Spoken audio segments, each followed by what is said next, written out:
আচ্ছা, আমার স্ক্রিন কি দেখা যাচ্ছে? জি স্যার, দেখা যাচ্ছে। স্যার। আচ্ছা। তো একদম শুরু থেকেই আসি। সেটা হচ্ছে যে আমাদের কি বলে এই ফাইনাল এক্সামের জন্য আমাদের মেইনলি সিলেবাসটা শুরুই হচ্ছে এখান থেকে ফিল্ড ইফেক্ট ট্রানজিস্টর, ঠিক আছে? তো আমরা ট্রানজিস্টর আগে পড়ছিলাম। সো ট্রানজিস্টরের একটা পড়ছিলাম সেটা হচ্ছে বাইপোলার জাংশন ট্রানজিস্টর বা বিজেটে। তো এইবার আমরা যেটা পড়বো সেটা হচ্ছে ফিল্ড ইফেক্ট ট্রানজিস্টর নিয়ে পড়বো বা ফেট নিয়ে আমরা পড়বো। তো ফেট এর ২ টা ভাগ আছে। একটা হচ্ছে জেফেট আরেকটা হচ্ছে মসফেট। তো ১ম এ আমরা যেটা পড়বো সেটা হচ্ছে আ ফিল্ড ইফেক্ট ট্রানজিস্টরের একটু ব্যাখ্যা পড়ে নিবা। এখন এই জিনিসগুলো শুরুতে কেন স্লাইডে দিয়ে রাখছি তার কারণ হচ্ছে এখান থেকে কোয়েশ্চেন হবে না। কিন্তু তুমি যদি ফিল্ড ইফেক্ট ট্রানজিস্টরের একটু ক্যারেক্টারিস্টিক্স গুলো শুরুতে জেনে রাখো, তাহলে দেখা যায় যে অনেক সময় আমরা পারি না বা ভুলে যাই। তো এই যদি বেসিক কয়েকটা জিনিস আমরা যদি জেনে রাখি তাহলে হয় কি যে এই কথাগুলাই ঘুরে ফিরে যদি আমাদের JFET এর ওয়ার্কিং প্রিন্সিপল আসবে বা MOSFET এর যে ওয়ার্কিং প্রিন্সিপল আসবে সেগুলোতে টুকটাক একটু কথাগুলা যেন রেলেভেন্ট কিছু লিখে আসতে পারি। ঠিক আছে? যেখানে অ্যাকচুয়ালি টিচাররা হচ্ছে মার্কস দিতে পারে। শুধু আমার সেকশনের ছেলেপেলেদের কথা বলতেছি না। যারা হচ্ছে অন্য সেকশনের এখানে আছে, H2 এর আছে, তারাও হয়তো এটা জেনে রাখো যে একটু রেলেভেন্ট কথাবার্তা লিখবা। ঠিক আছে? তোমরা যা লেখো তোমরা একদম উল্টাপাল্টা কথাবার্তা লেখো। যার কারণে স্যাররা কোথাও যে মার্ক দিবে, সে মার্ক দেওয়ার সুযোগটা হয় না। ঠিক আছে? তো এইজন্য হচ্ছে শুরুতে হচ্ছে ফিল্ড ইফেক্ট ট্রানজিস্টরের যে বেসিক কয়েকটা জিনিস থাকে, এই জিনিসগুলা হচ্ছে একটু দেখবা। ঠিক আছে? এগুলো এমন আহামরি না যে তোমাদের অনেক কিছু পড়তে হবে। জাস্ট জিনিসগুলো একটু দেখে রাখা এবং হচ্ছে আমরা যখন বাইপোলার ট্রানজিস্টর ইউজ করতেছিলাম, তখন কি, কি ড্রব্যাকস ছিল, সেই ড্রব্যাকস গুলা একটু দেখা। এই ড্রব্যাকস এর কারণে কেন হচ্ছে আমরা পেটে সুইচ করতেছি, এই জিনিসটা হচ্ছে একটু দেখে রাখা। ঠিক আছে? তারপর যেটা বললাম যে হচ্ছে তোমার ২ ধরনের হচ্ছে ফেট থাকে। তো JFET এর হচ্ছে ডেফিনিশন গুলা একটু আমরা দেখবো। ঠিক আছে? এগুলো অনেক সময় দেখা যায় যে ওয়ার্কিং প্রিন্সিপল দেয় না।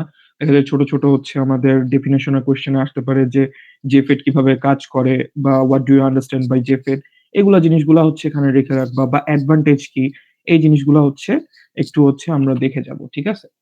তারপর আসি হচ্ছে কনস্ট্রাকশন এর বিষয়। তো কনস্ট্রাকশন এর জিনিসগুলা মেইনলি হচ্ছে আমরা এখান থেকে ফিগার আঁকাটা হচ্ছে শিখবো। ঠিক আছে? যে N চ্যানেল JFET এর ফিগারটা কেমন হয় আর হচ্ছে P চ্যানেল JFET টা কেমন হয়। ঠিক আছে? তো এখানে হচ্ছে আর একটা ফেটে আমাদের কি, কি জিনিস থাকে? একটা গেট থাকবে, একটা সোর্স থাকবে, ড্রেইন থাকবে। তো এদের অ্যাকচুয়ালি পজিশন গুলা কেমন হবে? এই জিনিসগুলো আমরা একটু গো থ্রু করব যাতে করে আমরা বুঝতে পারি। ঠিক আছে? তারপর আসি হচ্ছে আমাদের ওই একই জিনিস যে হচ্ছে JFET কি, কি ধরনের হয়? একটা হচ্ছে N চ্যানেলের হবে, একটা P চ্যানেলের হবে। তো এই জিনিসগুলো হচ্ছে আমরা একটু দেখে রাখবো। আর আরেকটা জিনিস এখানে অলওয়েজ একটা লাইন সবাই চাইলে পরীক্ষায় সবসময় লিখতে পারো। সেটা হচ্ছে কি আমাদের যে গেটটা থাকে, গেটের সাইডটা সেটা অলওয়েজ কি করা থাকে? রিভার্স বায়াস করা থাকে। ঠিক আছে? তো এই ছোট, ছোট জিনিসগুলা N চ্যানেল, P চ্যানেলের দেখা যায় কোয়েশ্চেন আসতে পারে যে তোমাদের এই ২ টার ডিফারেন্স লিখতে বলতে পারে। তো এগুলা হচ্ছে একটু জাস্ট খালি একটু দেখে যাবা। তো তারপর এখান থেকে কঠিন তেমন কিছু আসে না। আরেকটা কোয়েশ্চেন যেটা হচ্ছে এই ১ মার্কের কোয়েশ্চেন এ আছে এসে থাকে সেটা হচ্ছে কি যে ড্রেইন সোর্স কেন হচ্ছে ইন্টারচেঞ্জেবল করা যায়। ঠিক আছে? তার মানে হচ্ছে আমরা আ ড্রেইন এর জায়গায় সোর্সটাকে ইউজ করতে পারি, আবার সোর্স এর জায়গায় ড্রেইনটাকে ইউজ করতে পারি। সো এই যে একটা কোয়েশ্চেন আছে, এই ১ মার্কের কোয়েশ্চেনটা বা প্রায় সময় আসে বা আসতে পারে। ঠিক আছে? সো এখানে ২ টা জিনিস যে প্রথমত যে ড্রেইন আর সোর্স হচ্ছে ইন্টারচেঞ্জেবল। তো এরা হচ্ছে একেক সময় আমাদের যে ভোল্টেজটা এপ্লাই করা হবে, সেটার উপর ডিপেন্ড করে আমরা হচ্ছে চ্যানেলের ২ টা এন্ড চেঞ্জ করতে পারি। কখনো সোর্স ইউজ করতে পারি, কখনো হচ্ছে ড্রেইন আকারে ইউজ করতে পারি। সো মেইন কথা হচ্ছে যে আমরা কতটুকু ভোল্টেজ এপ্লাই করতেছি বা কিরকম ভোল্টেজ এপ্লাই করতেছি, সেটার উপর ডিপেন্ড করে আমাদের ড্রেইন সোর্সটা ইন্টারচেঞ্জ করা যায়। ঠিক আছে? আর এখানে কিছু কি পয়েন্টস আছে আমাদের JFET এর। তো এই জিনিসগুলো হচ্ছে ক্যারেক্টারিস্টিক্স বা তোমাকে কি পয়েন্টস বলতে পারে যে লিখো, ডেরাইভ করো তখন এই পয়েন্ট গুলা হচ্ছে একটু লিখে রাখবা। ওই যে এই সহজ কথাগুলা বললাম যে JFET এর যে গেট জায়গাটা থাকবে বা গেট টু সোর্স এর যে অংশটুকু থাকবে সেটা অলওয়েজ রিভার্স বায়াস করা থাকবে এবং হচ্ছে আমাদের JFET always high input impedance হয়। এই ২ টা কথা যদি লিখো তাহলেও কিন্তু সবাই ফুল মার্কস পাবা। ঠিক আছে? আর আরেকটা খুবই ইম্পোর্টেন্ট বিষয় সেটা হচ্ছে যে আমাদের সোর্স কারেন্ট আর আমাদের ড্রেইন কারেন্টটা মেক্সিমাম টাইমেই হচ্ছে সিমিলার হয় বা ইকুয়াল হয়। ঠিক আছে? সো এই ৩ টা পয়েন্ট একটু হচ্ছে মাথায় রাখা। স্যার, I have a হ্যাঁ, question. বলো। বলো। স্যার, যেহেতু একটা সেমিকন্ডাক্টর ট্রানজিস্টরটা হচ্ছে একটা সেমিকন্ডাক্টর ডায়োড। তো হ্যাঁ, হ্যাঁ। সেক্ষেত্রে স্যার ড্রেন আর সোর্স যদি আমি ইন্টারচেঞ্জ করি অর্থাৎ ফরওয়ার্ড বায়াস আর রিভার্স বায়াসিং এর কারণে সেক্ষেত্রে কারেন্ট পাসটা বন্ধ হয়ে যাওয়ার কথা না? না এইজন্যই হচ্ছে আমি কি বলতেছি যে আমরা হচ্ছে ওই যে ডিফারেন্ট ভোল্টেজ সোর্স ইউজ করি না? এই যে এখানে হুম, দেখছো? ড্রেইন হুম, সোর্স হুম, এর জন্য একটা ভোল্টেজ সোর্স আছে। মানে ২ টা কিন্তু দেখো এখানে যদি চিত্রের দিকে তাকাও, দেখো ২ টার বায়াসিং কিন্তু চেঞ্জ করা আছে। দেখছো? হুম, সো তুমি যে চেঞ্জ করবা ড্রেন আর সোর্স যখন চেঞ্জ করবা তখন ওইভাবেই বায়াসিং টা করা হবে। ঠিক আছে? তো সেক্ষেত্রে তোমার কারেন্টের চেঞ্জটা কখনোই হবে না। তুমি জাস্ট খালি কারেন্টের ডিরেকশনটা হয়তোবা চেঞ্জ হতে পারে। তুমি ধরো যদি বায়াসিং ভুলও করে থাকো দেখবা যে তুমি কারেন্টের আগে একটা নেগেটিভ সাইন পাচ্ছ। এরকম টাইপের যদি তুমি মেজার করে দেখো। ঠিক আছে? সো বুঝতে তোমার পারছি কারেন্টের স্যার। চেঞ্জ কখনোই চেঞ্জ হবে না। তোমার যেটা থাকবে যে আমাদের সোর্স এর কারেন্ট আর ড্রেন এর কারেন্ট অলওয়েজ ইকুয়াল থাকবে। ঠিক আছে? পোলারিটি চেঞ্জ হতে পারে সেটা আমাদের খুব একটা ইফেক্ট ফেলে না। সেটা জাস্ট খালি হচ্ছে আমাদের বায়াসিং এর কারণে হয়তোবা পোলারিটির চেঞ্জ আসতে পারবে। এতটুকুই। ঠিক আছে? বুঝতে পারলা? জি স্যার, বুঝতে পারছি। আচ্ছা। এরপর আসি হচ্ছে মেইন জিনিস সেটা হচ্ছে কি আমাদের ওয়ার্কিং প্রিন্সিপল জেফেট এর। ঠিক আছে? সো এখানে জেফেট যেটা বলে কোয়েশ্চেনে তোমাদের মানে পরীক্ষায় আসলে এন চ্যানেলেরটাই বলবে। ঠিক আছে? আর যদি বাই এনি চান্স মনে করো যে অনেক কঠিন কোয়েশ্চেন করলো বলে দিল পি চ্যানেল, তো বইয়ে তোমাদের এন চ্যানেল নিয়ে বলা আছে। তো পি চ্যানেল দেখলে ঘাবড়ানোর কিছু নাই। ঠিক আছে? যা এন চ্যানেলে পড়বা সেটার উল্টা কথাগুলা হচ্ছে পি চ্যানেলে লিখে দিবা। আর এমনিও তোমাদের হচ্ছে এন চ্যানেলই আসবে। সো এখানে হচ্ছে এন জেফেট এর যে ওয়ার্কিং প্রিন্সিপাল থাকে সেটা আসে এবং এটা হচ্ছে খুবই ইম্পর্টেন্ট কোয়েশ্চেন এবং এটা আসতেই পারে। ঠিক আছে? পরীক্ষায় এটা আসার চান্স হচ্ছে 90%। ঠিক আছে? এই জেফেট এর ওয়ার্কিং প্রিন্সিপাল দিবে অথবা মসফেট এর ওয়ার্কিং প্রিন্সিপাল দিবে। খুবই সহজ একটা বিষয়। তো আগের বারের কোয়েশ্চেনে কি দিছে সেটা একটু দেখে যাবা। তো দেখা যেতে পারে এবার একটু ইন্টারচেঞ্জ হইতেই পারে। বাট যাই হোক যে আমরা যদি পড়ার মতো যে জিনিসগুলো সবাই হচ্ছে একটু বড় মার্কস পাইতে চাও, একবারে পড়তে চাও জিনিসগুলো সেক্ষেত্রে ওয়ার্কিং প্রিন্সিপল এই স্লাইডে পড়তেই হবে। নো ম্যাটার হোয়াট তোমাকে এই জিনিস যদি না পড়ো তাহলে তুমি হচ্ছে ওই থিওরি কোয়েশ্চেন অ্যান্সার করতে পারবে না। তুমি ১ মার্কের যে কোয়েশ্চেন গুলো আছে সেগুলো সম্পর্কেও তোমার কোনো আইডিয়া থাকবে না। সো যে যাই করো, যেটাই পড়ো এই যে হচ্ছে আমাদের জেফেট এর ওয়ার্কিং প্রিন্সিপলটা আছে এটা মাস্ট পড়তেই হবে। ঠিক আছে? এটা যে আমাদের ফিগার সহ দেওয়া আছে সে জিনিসটা হচ্ছে সুন্দর করে এখান থেকে যে প্রিন্সিপাল ওয়ার্কিং প্রিন্সিপাল দেওয়া আছে এই এতটুকু জিনিস যদি কয়েকটা এই যে আমি হচ্ছে ব্লু মার্ক করে রাখছি আর রেড মার্ক করে রাখছি যে ওয়ার্কিং প্রিন্সিপাল অ্যাকচুয়ালি কি এই যে আমাদের যেটা হয় যে আমাদের গেট সোর্সের যে রিভার্স ভোল্টেজটা থাকে সেটা যখন ধীরে ধীরে ইনক্রিজ করে তখন আমাদের ডিপ্লেশন লেয়ারটা হচ্ছে ওয়াইড হতে থাকে তার মানে আমাদের যে চ্যানেল গুলা ছিল যে নেগেটিভ চ্যানেল আর পি চ্যানেল যে মানে পজিটিভ চ্যানেল থাকে সেই চ্যানেলগুলো আস্তে আস্তে ন্যারো হয় যখনই ন্যারো হওয়া শুরু করে তখন আমাদের কি হয় আমাদের যে চ্যানেলের রেজিস্ট্যান্স আছে সেটা তখন ইনক্রিজ করতে শুরু করে ঠিক আছে এই যখন চ্যানেল ইনক্রিজ করা শুরু করবে রেজিস্ট্যান্সটা ইনক্রিজ করা শুরু করবে তখন আমাদের ড্রেন কারেন্টটাও আস্তে আস্তে ডিক্রিজ করতে থাকবে ঠিক আছে এই যে এই কথাটা এই যে আমি একটা ফ্লো চার্ট দেখাইছি জাস্ট এই ফ্লো চার্টটা হচ্ছে সবাই একটু ওয়ার্কিং প্রিন্সিপালে মেনটেন করবে একটা হচ্ছে ইনক্রিজিং এর ক্ষেত্রে মানে গেট সোর্সের যে ভোল্টেজটা আছে সেক্ষেত্রে কি হয়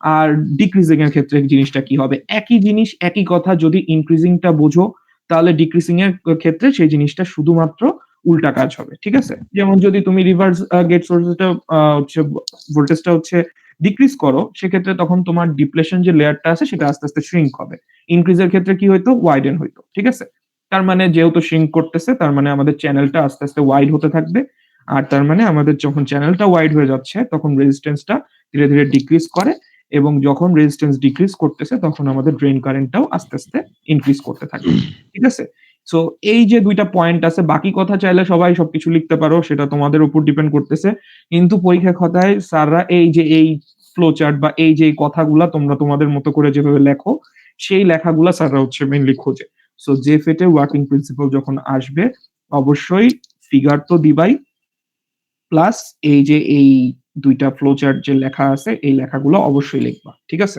যদি না লেখো কিছু উল্টাপাল্টা লেখো, ওহমস ল লেখো কোনো লাভ নাই। কোনো মার্কস পাবা না। ঠিক আছে? স্যার সো বুঝতে পারছি স্যার। হ্যাঁ, তো আর ওয়ার্কিং প্রিন্সিপাল এর এই যে তোমাদের হচ্ছে যে ফিগারটা আছে, ঠিক আছে? এই ফিগারটা জাস্ট খালি দিবা। ঠিক আছে? এতটুকু। কেউ যদি কিছু নাও পারো এট লিস্ট ফিগারটা প্র্যাকটিস করে যেও। ঠিক আছে? ফিগার দিয়েও কিছু বুঝানো যায়। ঠিক আছে? ফিগার দিলেও এট লিস্ট হাফ মার্ক পাবা। সো স্যার মাথায় রেখো এই জিনিসটা। এটা কয় হ্যাঁ। মার্কের কোয়েশ্চেন হিসেবে আসবে স্যার? থিওরি কোয়েশ্চেন তোমাদের বলছিলাম।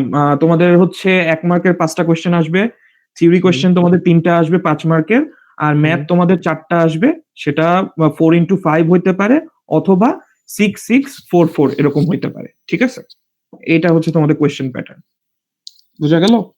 জি স্যার, ১ মার্কের ৫ টা, ১ মার্কের আর ৫ টা কোয়েশ্চেন আর ৫ ৫ মার্কের ৩ মার্কের টা কোয়েশ্চেন। ৩ টা। হুম। আর ম্যাথ আসবে ২০ মার্কসের। ঠিক আছে? সো এই ২০ মার্ক তোমার হচ্ছে ইকুয়ালি হচ্ছে ৫ মার্ক করে ডিভাইড হইতে পারে অথবা ৬-৬ ৪-৪ এরকম করে দিতে পারে। ঠিক আছে? ওকে, তারপর আগাই। এখানে এগুলা কথাবার্তা আছে। এগুলো সবাই একটু কম বেশি দেখবা। আচ্ছা, এখান থেকে এসে এখন যে জিনিসটা এরপরে দেখবা যে কাট অফ কন্ডিশনটা কি? ঠিক আছে? কাট অফ কন্ডিশনটা কি? এটা হচ্ছে অবশ্যই দেখতে হবে এবং এটা দেখা যায় ১ মার্কের কোয়েশ্চেন আসে। যে তোমাদের ডিফাইন কাট অফ কন্ডিশন বলে বা কাট অফ ভোল্টেজ বলে। ঠিক আছে? সে কাট অফ ভোল্টেজ ডিফাইন করো। তো ১ মার্কের কোয়েশ্চেনের জন্য এই জিনিসটা খুবই ইম্পোর্টেন্ট। ঠিক আছে? তো এখানে যে জিনিস হয় যখন আমাদের রিভার্স গেট সোর্স ভোল্টেজটা বাড়তে থাকে, তখন কি হয়? ডিপ্লেশন লেয়ারটা তো আস্তে, আস্তে ওয়াইড হইতে থাকে। ঠিক আছে? সো ওয়াইড হইতে, হইতে একসময় ডিপ্লেশন লেয়ার গুলা যে আমাদের ২ টা সাইডে ডিপ্লেশন লেয়ার থাকে, এই ট্রানজিস্টর মানে ফিল্ড ইফেক্ট ট্রানজিস্টরের ক্ষেত্রে তখন তারা একে অপরকে টাচ করা শুরু করে। ঠিক আছে? তখন এই যে যখন টাচ করা শুরু করে তখন চ্যানেল গুলোর মধ্যে যে একটা ধরনের ভোল্টেজ কাজ করা শুরু করবে এবং যে ভোল্টেজটা অ্যাকচুয়ালি আমরা পিঞ্চ অফ বলি অথবা কাট অফ ভোল্টেজ বলি, যে ভোল্টেজের কারণে হচ্ছে কোন ধরনের কন্ডাকশন প্লেস করে না। ২ টা যেহেতু হচ্ছে চ্যানেল গুলা ওয়াইড হয়ে যায় তো এবং হচ্ছে ২ সাইডের যে আমাদের পাত থাকে বলা যায় মেটাল পাত বা সেমিকন্ডাক্টর যে পাত, কন্ডাক্টরের যে পাতটা থাকে, সে পাতগুলো অনেক দূরে, দূরে সরে যায় এবং দেখা যায় সরে যাওয়ার পর ২ সাইডের যে পাতগুলো থাকে সেগুলোর সাথে টাচ করা শুরু করে। সো এই টাচ যখন করে তখন দেখা যায় যে কোন ধরনের কন্ডাকশন হয় না। তো এখানে এই সময় যে ভোল্টেজটা কাজ করে সেই ভোল্টেজটাকে বলা হয় কাট অফ ভোল্টেজ। ঠিক আছে? বা এই পুরা কন্ডিশনটাকে বলা হয় কাট অফ কন্ডিশন। সো এটা ১ মার্কের কোয়েশ্চেনে আসে। ঠিক আছে? সো এই জিনিসগুলো হচ্ছে খেয়াল রাখবা। আর স্যার এই যে, যে আরেকটা জিনিসটা কোয়েশ্চেন বললাম, কেউ কি কিছু বলতেছো? স্যার একটা কোয়েশ্চেন ছিল। হ্যাঁ, মানে বলো। আমাদের কখন হচ্ছে এই আপনার হচ্ছে ভিডিএস আর হচ্ছে ৩০০ ভোল্টের সমান হইব? কখন আমাদের ভিডিএস আর হচ্ছে পিঞ্চ অফ ভোল্টেজটা সমান হবে? তো জি স্যার। তুমি যখন হচ্ছে এই যে কাট অফ কন্ডিশনটা ক্রস করে ফেলবা বা এই তোমার যখন রিভার্স মানে গেট সোর্স এর যে ভোল্টেজটা আছে সেটা যখন হচ্ছে ডিক্রিজ করতে থাকে, ঠিক আছে? সেই সময় একটা পয়েন্টে এসে তোমার যে ড্রেন সোর্স ভোল্টেজটা আছে সেটা হচ্ছে পিঞ্চ অফ ভোল্টেজের সমান হয়, ঠিক আছে? বা ড্রেন সোর্স ভোল্টেজটাই অ্যাকচুয়ালি তখন পিঞ্চ অফ ভোল্টেজ হয়ে যায়। বুঝতে পারছো? Okay sir. আচ্ছা। আর এই যে এখানে আমি একটা রেড বক্স করে দিছি ওই যে বললাম যদি by any chance P channel আসে তাহলে তোমাদের জাস্ট খালি কথাগুলা একটু চেঞ্জ হয়ে যাবে। ঠিক আছে? বেশি কিছু না ২ টা পয়েন্ট চেঞ্জ হয়। যখন পড়তে যাবা তখন দেখতে পাবা। তো এক্ষেত্রে আমাদের এন চ্যানেলে হচ্ছে যেহেতু নেগেটিভ তার মানে ওখানে কি কারেন্ট ক্যারিয়ার মেক্সিমাম কি হবে? ইলেকট্রন হবে। আর পি চ্যানেলের ক্ষেত্রে কি হবে? কারেন্ট ক্যারিয়ার যেহেতু পজিটিভ চ্যানেল বুঝাচ্ছে তার মানে কারেন্ট ক্যারিয়ার গুলো হোলস হবে। ঠিক আছে? আর আমাদের যে ভিজিএস আর বিডিএস এর যে পোলারিটিস আছে সেই পোলারিটিস গুলো জাস্ট খালি উল্টা হয়ে যাবে। এতটুকু। ঠিক আছে? চাইলে তোমাদের যদি মন চায় যে পি চ্যানেলে এত কিছু মনে নাই কিছু তোমরা এন চ্যানেলেরটাই লিখে দিও। তাও ঠিক থাকবে। ঠিক আছে? বুঝা যাবে জিনিসটা। যে এট লিস্ট তুমি এন চ্যানেল পড়ছো, বুঝতে পারছো কিছু। তো তোমাদের এন চ্যানেলই আসবে, পি চ্যানেল দিবে না। বাই এনি চান্স যদি আসে তো এই ২ টা পয়েন্ট একটু খেয়াল রাখবা। ঠিক আছে? আচ্ছা। এরপর এগুলা এত ইম্পোর্টেন্ট কিছু না। জাস্ট এই ফিগার গুলা একটু দেখে রাখবা ম্যাথের জন্য। কারণ ম্যাথে তোমাদের ফিগার গুলা দেয় কিভাবে কি হয়। এন চ্যানেলের ক্ষেত্রে কেমন থাকে, পি চ্যানেলের ক্ষেত্রে কেমন থাকে। তো ম্যাথ তোমাদের দেখাই দিছি। ম্যাথ ওর বাইরে খুব একটা দিবে না। তারপরেও যদি কোনো স্যারের এখন কোয়েশ্চেন মডারেশন হয়ে আসে যে তোমাদের কঠিন কিছু দেওয়ার থাকতে পারে, তাহলে দিতে পারে। বাট সেটার চান্স খুবই রেয়ার। ঠিক আছে? সো যা ম্যাথ তোমাদের করাইছি ওর মধ্যেই থাকবে। হয়তোবা ভ্যালু গুলা একটু চেঞ্জ করে দিবে। কথাগুলার ভাষাগুলা একটু চেঞ্জ থাকবে। সো তোমরা জাস্ট খালি যেভাবে ম্যাথের প্রসিডিউর গুলা ফলো করছো, যে, যে জিনিসগুলা ম্যাথ করার জন্য আমাদের লাগে প্যারামিটার গুলা, সেগুলা হচ্ছে অলওয়েজ ম্যাথে খোঁজার ট্রাই করবা এবং সেই প্রসিডিউর ফলো করে হচ্ছে ম্যাথ করবা। ঠিক আছে? তো এটা হচ্ছে আমাদের স্কিমেটিক ডায়াগ্রাম। তো এই ডায়াগ্রাম গুলো হচ্ছে একটু খেয়াল রাখবা। তারপর আসি হচ্ছে যে আমাদের ওই জেফেট এর অ্যাডভান্টেজ যা পড়ছো সেগুলাই। এগুলা এত তোমার একটু গো থ্রু করলেই বুঝতে পারবা একই জিনিস। কেন হচ্ছে ওই যে ওই একটা কোয়েশ্চেন যে বিজিটি থেকে কেন আমরা হচ্ছে জেফেট এ সুইচ করি বা ফিল্ড ইফেক্ট ট্রানজিস্টর ইউজ করি। তো এইটাই হচ্ছে এখানে অ্যাডভান্টেজ গুলো লেখা আছে সেগুলো দেখবা। আর এই যে এখানে একটা সুন্দর একটা কম্পারিজন দেওয়া আছে যেটা পড়লে আরো ইজি হবে তোমাদের জন্য। সো লাস্টে এসে যদি তুমি জেফেট এর ওয়ার্কিং প্রিন্সিপাল কিছুই বুঝতেছো না, বা হচ্ছে কিভাবে কম্পেয়ার করে পড়বা দুইটা জিনিস বোঝার জন্য। তো এই লাস্টে এই কম্পারিজন টেবিলটা পড়তে পারো। সো এটা দেখা যায় যে অনেক সময় ১ মার্কে দিতে পারে। তো ১ মার্কে দিলে হচ্ছে ২-৩ টা পয়েন্ট হচ্ছে একটু লিখে দিবা। ঠিক আছে? সবকিছু লেখার দরকার নাই। ১ম ২-৩ টা যে পয়েন্ট আছে বা আমরা যেগুলা অ্যাডভান্টেজ এ আমরা পড়বো সেই অ্যাডভান্টেজ গুলা জাস্ট খালি একটু লিখে দিব। ঠিক আছে? আর হচ্ছে এখানে কারেন্টের ফ্লোটা কেমন হয় ফেট ভিজিটিতে এটা দেওয়া আছে। আচ্ছা, এরপর আসি হচ্ছে জেফেট এজ এন অ্যাম্পলিফায়ার। তো এই নিয়ে আমাদের পুরো একটা চ্যাপ্টার আছে। তো এখানে এই জিনিসটা অত তোমাদের গুরুত্ব সহকারে দেখতে হবে না। এই জিনিস একটু পরে আমরা আরো ডিটেইলস এ দেখবো। ঠিক আছে? তারপরে যদি কারো মনে হয় যে এখান থেকে একটু দেখে নিবা তো দেখতে পারো। ঠিক আছে? আচ্ছা। এবার আসি হচ্ছে যে জিনিসটা সবচেয়ে বেশি ইম্পোর্টেন্ট সেটা হচ্ছে আমাদের যে জেফেট এর মানে কোয়েশ্চেন যদি ওয়ার্কিং প্রিন্সিপাল না আসে তাহলে মেক্সিমাম টাইমে দেখা যায় যে আমাদের ইনপুট আউটপুট ক্যারেক্টারিস্টিক্স দেয়। তো ইনপুট আউটপুট ক্যারেক্টারিস্টিক্স যখন দিবে তখন অবশ্যই ফিগারটা তো মাস্ট আঁকতেই হবে। ক্যারেক্টার ইনপুট আউটপুটের ক্যারেক্টারিস্টিক্স যখন আসে তখন মাস্ট ফিগার দিতে হয়। ঠিক আছে? কিছু লেখো বা না লেখো ফিগার অবশ্যই দিবা এবং যেটা যে ফিগার সেই ফিগারটা দিতে হবে দিয়ে বাকি কথাগুলো এখানে যেটা থাকে সেই কথাগুলো একটু নিজেদের মতো করে ছোট ছোট করে ৩-৪টা পয়েন্টে লিখে দিবা। ঠিক আছে? আচ্ছা, এখানে জেফেটের হচ্ছে আউটপুট ক্যারেক্টারিস্টিক্স আছে। তারপর আসি হচ্ছে আমাদের কিছু ইম্পর্টেন্ট টার্মস। ঠিক আছে? ৩টা টার্মস আছে সেটা হচ্ছে কি শর্টেড গেট ড্রেন কারেন্ট। তো এগুলা সবই হচ্ছে ১ মার্কের কোয়েশ্চেনে আসে। ডিফাইন করতে বলে। ঠিক আছে? তো ডিফাইন তো করবা এখানে ডেফিনিশন দেওয়া আছে এবং সাথে যে ফিগার গুলা আছে অবশ্যই সেই ফিগার গুলা দিবা। ঠিক আছে? তো এই জিনিসগুলো যেন ১ মার্কের কোয়েশ্চেনে যখন আসে তোমরা ফিগার তো দাও না। তারপর কি সব লিখো সেটাও বোঝা যায় না। তো কেউ যদি ফিগার দিয়ে উল্টাপাল্টা কথা লেখো সে কিন্তু ফুল মার্কস পাবা। কারণ ফিগারটা হচ্ছে মেইন জিনিস যে তুমি হয়তোবা কথা ভুলে গেছো বা মনে নেই এত পড়ার মাঝখানে। এট লিস্ট ফিগার দিয়ে হচ্ছে বোঝানোর ট্রাই করো যে এই জিনিসটা হচ্ছে আ আইডিএসএস বুঝাচ্ছে। তো এটা এতটুকু করলেও কিন্তু ফুল মার্কস পাওয়া যায়। ঠিক আছে? সো এই জিনিসগুলো একটু খেয়াল রাখবা। সিমিলারলি পিঞ্চ অফ ভোল্টেজ যেটা আছে সেই জিনিসগুলার ফিগার আঁকবা। এগুলা কিন্তু আলাদা, আলাদা ফিগার। সেম কিন্তু ফিগার না। তো এই ফিগার গুলা হচ্ছে একটু মাথায় রাখতে হবে।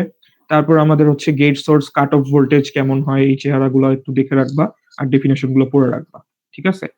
আর এখানে হচ্ছে আমাদের ইকুয়েশনটা আছে যেটা আমাদের ম্যাথ করতে লাগে।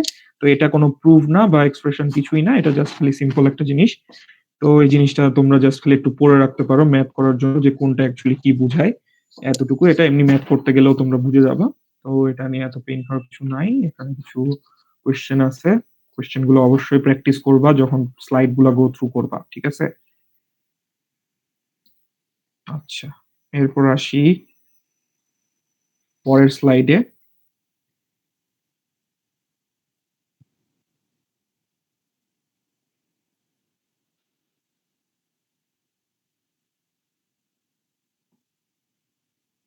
তো এরপর আমাদের যেটা সেটা হচ্ছে ফেটেরই আরেকটা হচ্ছে টাইপ সেটা হচ্ছে মসফেট। ঠিক আছে? তো মসফেট জেফেটের মানে কাজ হচ্ছে কাছাকাছি। তো জেফেট যে কাজটা করত, জেফেট শুধুমাত্র ডিপ্লেশন মোডে কাজ করত। কিন্তু মসফেট যেটা আছে সে কি করে? সে হচ্ছে এনহ্যান্স মোডে কাজ করে। এখন এনহ্যান্স মোড কি? এনহ্যান্স মোড জিনিসটা হচ্ছে কি সে হচ্ছে চ্যানেলের ওয়াইডটাও হচ্ছে ইনক্রিজ করতে পারত। তার মানে চ্যানেলের নিজস্ব যে একটা কন্ডাক্টিভিটি আছে সেটা গেট ভোল্টেজের এপ্লাই করার মাধ্যমে মসফেট এই জিনিসটা করতে পারে। ঠিক আছে? আর যেহেতু মসফেট চ্যানেলটাকে ইনক্রিজ করতে পারে, আবার ডিক্রিজও হয় সেক্ষেত্রে মসফেট হচ্ছে জেফেট থেকে অনেক বেশি পরিমাণে ফ্লেক্সিবল। ঠিক আছে? সো এখানে ডিপ্লেশন লেয়ারটা অনেক বেশি ফ্লেক্সিবল হয়। এর মধ্যে মানে জেফেট যে স্পিডে কাজ করে মসফেট তার থেকে দ্বিগুণ স্পিডে কাজ করতে পারে। ঠিক আছে? সো এবং হচ্ছে দেখা যায় যে মসফেটের খরচটাও একটু কম হয়। আর আমাদের যে সব ধরনের ইলেকট্রনিক সার্কিট আছে বা ডিভাইস আছে এগুলোতে মেক্সিমাম ক্ষেত্রে হচ্ছে মসফেটটাই ইউজ করা হয়ে থাকে। তো এই হচ্ছে জেফেট যদি ভালো মতো একটু পড়ো মসফেটটা মোটামুটি এমনি বুঝে যাবা। ঠিক আছে? তো এখানে এই জিনিসটা হচ্ছে দেওয়া আছে। তো জেফেটের ক্ষেত্রে যে জিনিসটা সেটা হচ্ছে জেফেট শুধুমাত্র কারেন্ট ডিক্রিজ করতে পারে। আর মসফেট যে কাজটা করতে পারে সে কি করে? ইনক্রিজও করতে পারে, ডিক্রিজও করতে পারে। তার কারণ হচ্ছে সে হচ্ছে চ্যানেলের ওয়াইডটাকে কন্ট্রোল করতে পারে বা চ্যানেলের যে নিজস্ব কন্ডাক্টিভিটিটা আছে সেটা ইনক্রিজ বা ডিক্রিজ করতে পারে। ঠিক আছে? আচ্ছা। এরপর হচ্ছে এখন মসফেটের আবার ২ টাইপের আছে। সেটা হচ্ছে একটা হচ্ছে ডিপ্লেশন টাইপ আর একটা হচ্ছে এনহ্যান্সমেন্ট ব্যাক, ঠিক আছে? একটা ডিমসফেট আর একটা ইমসফেট, ঠিক আছে? তো আমরা এখানে যে জিনিসটা নিয়ে আমরা বেশি পড়ি সেটা হচ্ছে ডিমসফেট নিয়ে পড়বো, ঠিক আছে? সো এই একই জিনিস, ওই সবগুলা জিনিস যে ডিমসফেট কিভাবে তৈরি হয়, আর হচ্ছে যেহেতু মসফেট আছে, তো এখানে একটা হচ্ছে থিন লেয়ার থাকে সিলিকন ডাই অক্সাইডের। তো এই জিনিসটা হচ্ছে একটু সবাই মাথায় রাখবা। জেফেট এর মতোই বাকি সবকিছু, কিন্তু এখানে একটা গেটের কাছে হচ্ছে একটা ইনসুলেশন থাকে, যেটা হচ্ছে সিলিকন ডাই অক্সাইড ইউজ করে করা হয়, ঠিক আছে? সো এই এতটুকুই ডিফারেন্স মেইনলি থাকে। আর বেশিরভাগ ক্ষেত্রে জেফেটের মতো সবকিছু কাজ করে থাকে। আর যেটা হয় যে ডিপ্লেশন মোডে অ্যাকচুয়ালি মসফেট কাজ করে, তার কাজ হচ্ছে চ্যানেলটাকে হচ্ছে ন্যারো করা এবং কারেন্টটাকে ধীরে ধীরে ডিক্রিজ করা। আর ইনহ্যান্স মোডে যে কাজটা হয় সেটা হচ্ছে কি চ্যানেলটাকে আস্তে আস্তে ওয়াইড করে এবং কারেন্টটাকে ইনক্রিজ করে, ঠিক আছে?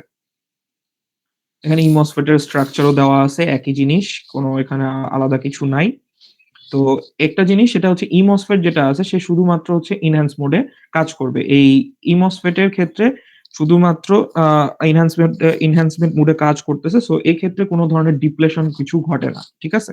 সো এইখানে কোয়েশ্চেন মাঝে মধ্যে আসতে পারে যে কোন মসফেটে হচ্ছে ইনডিউস চ্যানেল থাকে, ঠিক আছে?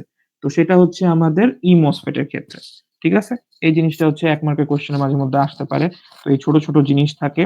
আর আরেকটা জিনিস যে ইমসফেট হচ্ছে শুধুমাত্র হলো কেন হলো তোমার এনহ্যান্সমেন্ট মোডে কাজ করে, তার কারণ হচ্ছে যে এখানে কোনো চ্যানেল অ্যাকচুয়ালি রিডিউস করার অপশন থাকে না। এনহ্যান্সমেন্টে চ্যানেল সবসময় ওয়াইড হতে থাকে, ঠিক আছে? তো এতটুকু থাকলো। তারপর হচ্ছে ডিমসফেট স্যার, আর ইমসফেট। হ্যাঁ, বলো। সেক্ষেত্রে স্যার চ্যানেল ওয়াইড করে কি সোর্স কারেন্টের থেকে বেশি কারেন্ট পাস করা পসিবল? সেটা এখন তুমি ডিপেন্ড করতেছে যে তুমি কি পরিমাণ লোড রেজিস্ট্যান্স ইউজ করবা। মানে অনেক কিছু ডিপেন্ড করতেছে। তোমার ব্যাটারি সোর্স গুলো কেমন হবে সেটার উপর ডিপেন্ড করে তুমি এটা বলতে পারবা। মানে এটা তুমি ডিরেক্ট বলে দিতে পারবা না।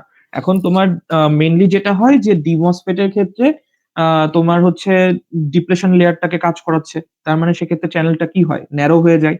আর এন মসফেট এর ক্ষেত্রে যেটা হচ্ছে মানে ই মসফেট এর ক্ষেত্রে সেটা হচ্ছে তোমার চ্যানেলটাকে আস্তে আস্তে ওয়াইড করে, ঠিক আছে? সো এই ২ টা সিনারিওর উপর ডিপেন্ড করে অ্যাকচুয়ালি আমাদের ড্রেইন সোর্স কারেন্ট কেমন হবে, তারপর হচ্ছে আমরা এক্সটার্নাল যে ড্রেইন সোর্স ভোল্টেজ এপ্লাই করি, সেগুলোর উপর ডিপেন্ড করে অ্যাকচুয়ালি আমরা বলতে পারি যে কারেন্ট অ্যাকচুয়ালি ডিক্রিজ করবে নাকি ইনক্রিজ করবে, ঠিক আছে? সো ডিমসফেট এর ক্ষেত্রে যে জিনিসটা হয় যে একটা চ্যানেল অ্যাকচুয়ালি এক্সিস্ট করা শুরু করে, ঠিক আছে? যেখানে দেখতে পাচ্ছ। তো এই চ্যানেল যখন এক্সিস্ট করতেছে সেই জিনিসটা অ্যাকচুয়ালি ২ টা রিজন হতে পারে। হয় ইনক্রিজ করবে অথবা ডিক্রিজ করবে। এখন এই ইনক্রিজ অথবা ডিক্রিজ যেটা ডিপেন্ড করতেছে সেটা তুমি অ্যাকচুয়ালি সার্কিটে কিভাবে এপ্লাই করবা, মানে কিভাবে বায়াসিং করতেছো এবং তোমার যে ভোল্টেজ সোর্স গুলা আছে সেগুলা কিভাবে আছে তার উপর ডিপেন্ড করে কারেন্ট ইনক্রিজ অথবা ডিক্রিজ করতেছে। আর ইমসফেট এর ক্ষেত্রে যেটা হচ্ছে কোনো ধরনের চ্যানেল ক্রিয়েট করে না, ঠিক আছে? সো যে চ্যানেলটা এমনিতে ক্রিয়েট হয় সেটা হচ্ছে শুধুমাত্র গেট ভোল্ট ইউজ করে। আর এক্ষেত্রে শুধুমাত্র তখন তুমি বলতে পারবা এক্ষেত্রে কারেন্টটা শুধুমাত্র ইনক্রিজই হচ্ছে, ঠিক আছে? তো এই জি ২ স্যার, টা বুঝতে পয়েন্ট হচ্ছে পেরেছি। একটু মাথায় রাখতে হবে। Sir okay. এটার কি আর ওয়ার্কিং প্রিন্সিপাল আসবে এই হ্যাঁ, হ্যাঁ, মসফেটের জিনিসটার? অবশ্যই তো শুরুতেই তো বললাম যে কোয়েশ্চেন আসলে হয় জেফিট মসফেট। জেফেট এর ওয়ার্কিং প্রিন্সিপাল দিতে পারে অথবা মসফেট এর দিতে পারে। সো যেকোনো একটা তোমাদের ভাগ্যে পড়তে পারে। সো যেটাই পড়ো জেফেটটা আগে খুব ভালো মতো পড়বা। দেন হচ্ছে মসফেট এরটা দেখবা যে তোমরা কম বেশি পেরেই যাচ্ছ। মানে একই কথাই। খুব বেশি যে চেঞ্জ আছে তা না। ঠিক আছে? আর যে চেঞ্জের কথাগুলো আছে দেখবা যে আমি ওগুলো একটু বক্স করে রাখছি, ভালো মতো ইন্ডিকেশন দিয়ে রাখছি। আবারও বলতেছি যদি আমার স্লাইড গুলা ভালো মতো দেখো তাহলে এমনিই বুঝবা যে কি কি পরিবর্তন আছে, কি কি আমাদের অ্যাকচুয়ালি দেখা লাগবে, ঠিক আছে? আচ্ছা, আরেকটা খুবই এক মার্কের ভালো কোয়েশ্চেন যে মসফেট এর নাম কেন মসফেট, ঠিক আছে? তো এর কারণ একটাই, সেটা হচ্ছে কি আমাদের একটা সিলিকন ডাই অক্সাইডের লেয়ার ইউজ করা হয়, যেটা হচ্ছে একটা ইনসুলেটর হিসেবে কাজ করা হয়, ঠিক আছে? তো এই জিনিসটা হচ্ছে একটু সুন্দর করে ভালো মতো একটু লিখবা, বা এই একটা লাইন একটু ঠিক মতো লিখবা, ঠিক আছে? যে মসফেট এর নামকরণ কেন মসফেট করা হয়েছে, ঠিক আছে? তো এই জিনিসগুলো একটু দেখলেই হয়। বা হচ্ছে মসফেট কে আবার হচ্ছে কেন ইনসুলেটেড গেট ফেট বলা হয়, এটাও মাঝে মধ্যে কোয়েশ্চেন করে। শুধু এটা এমন না যে ওয়াই দ্য নেম মসফেট, অনেক ক্ষেত্রে বলা হয় যে মসফেট কেন হচ্ছে ইনসুলেটেড গেট ফেট বলা হয়, তার কারণ হচ্ছে একটা সিলিকন ডাই অক্সাইড লেয়ার থাকে যেটা ইনসুলেটর হিসেবে কাজ করে, ঠিক আছে? আচ্ছা, insulated. Sir, I didn't get the word insulated. Insulated gate, এই যে এখানে দাও বোল্ড করা আছে দেখো, MOSFET is sometimes called insulated gate FET, ঠিক আছে? ওকে, তো থ্যাংক এটা ইউ। কেন বলা হয় তার কারণ হচ্ছে সিলিকন ডাই অক্সাইড যে লেয়ার যেটা থাকে। যেটা ইনসুলেটর হিসেবে কাজ করে। আচ্ছা, তারপর হচ্ছে সিম্বল এগুলো থাকলো। এরপর আমাদের এই যে এন চ্যানেলের বিভিন্ন হচ্ছে কিভাবে কি কাজ করে সেগুলো দেওয়া আছে। এখানেও মেইনলি হচ্ছে নেগেটিভ চ্যানেল, পজিটিভ চ্যানেল থাকে। তো তোমাদের নেগেটিভ চ্যানেলটাই দিবে।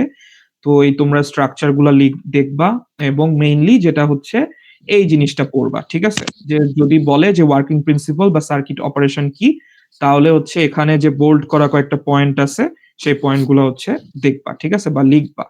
এগুলো আগে ভালো মতো পড়ে যাবা এবং এগুলাই হচ্ছে একটু লিখবা। কম বেশি করে যাই হোক কথাগুলো একটু মানে কিওয়ার্ড যেগুলো থাকে এই কিওয়ার্ড গুলা মনে রেখে একটু লিখা কষ্ট করে, ঠিক আছে? তাহলে দেখবা যে কোনো স্যারই মার্কস দিবে। সো এটা গেল আমাদের সার্কিট অপারেশন। এবং সার্কিট অপারেশন যখন দিচ্ছ, আবারও বলতেছি, যখনই working principal, circuit operation, structure এগুলো বলবে তখন কিন্তু অবশ্যই আমাদের ফিগার রাখতে হবে এবং আমরা এই ফিগার গুলো দিব, ঠিক আছে?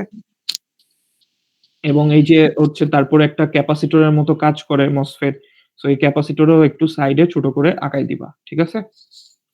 এতটুকু জি জিনিস স্যার। তোমাদের হচ্ছে দায়িত্ব এই লেখার সময় এই দায়িত্বগুলো হচ্ছে একটু পালন করা, ঠিক আছে? তাহলে স্যার এমনি মার্ক দিবে তোমাদের। আচ্ছা, এরপর ইনশাআল্লাহ আসি স্যার। সবচেয়ে মানে এই মসফেট থেকে হয়তোবা মসফেটের ওয়ার্কিং প্রিন্সিপাল আসার চান্সটা একটু কম।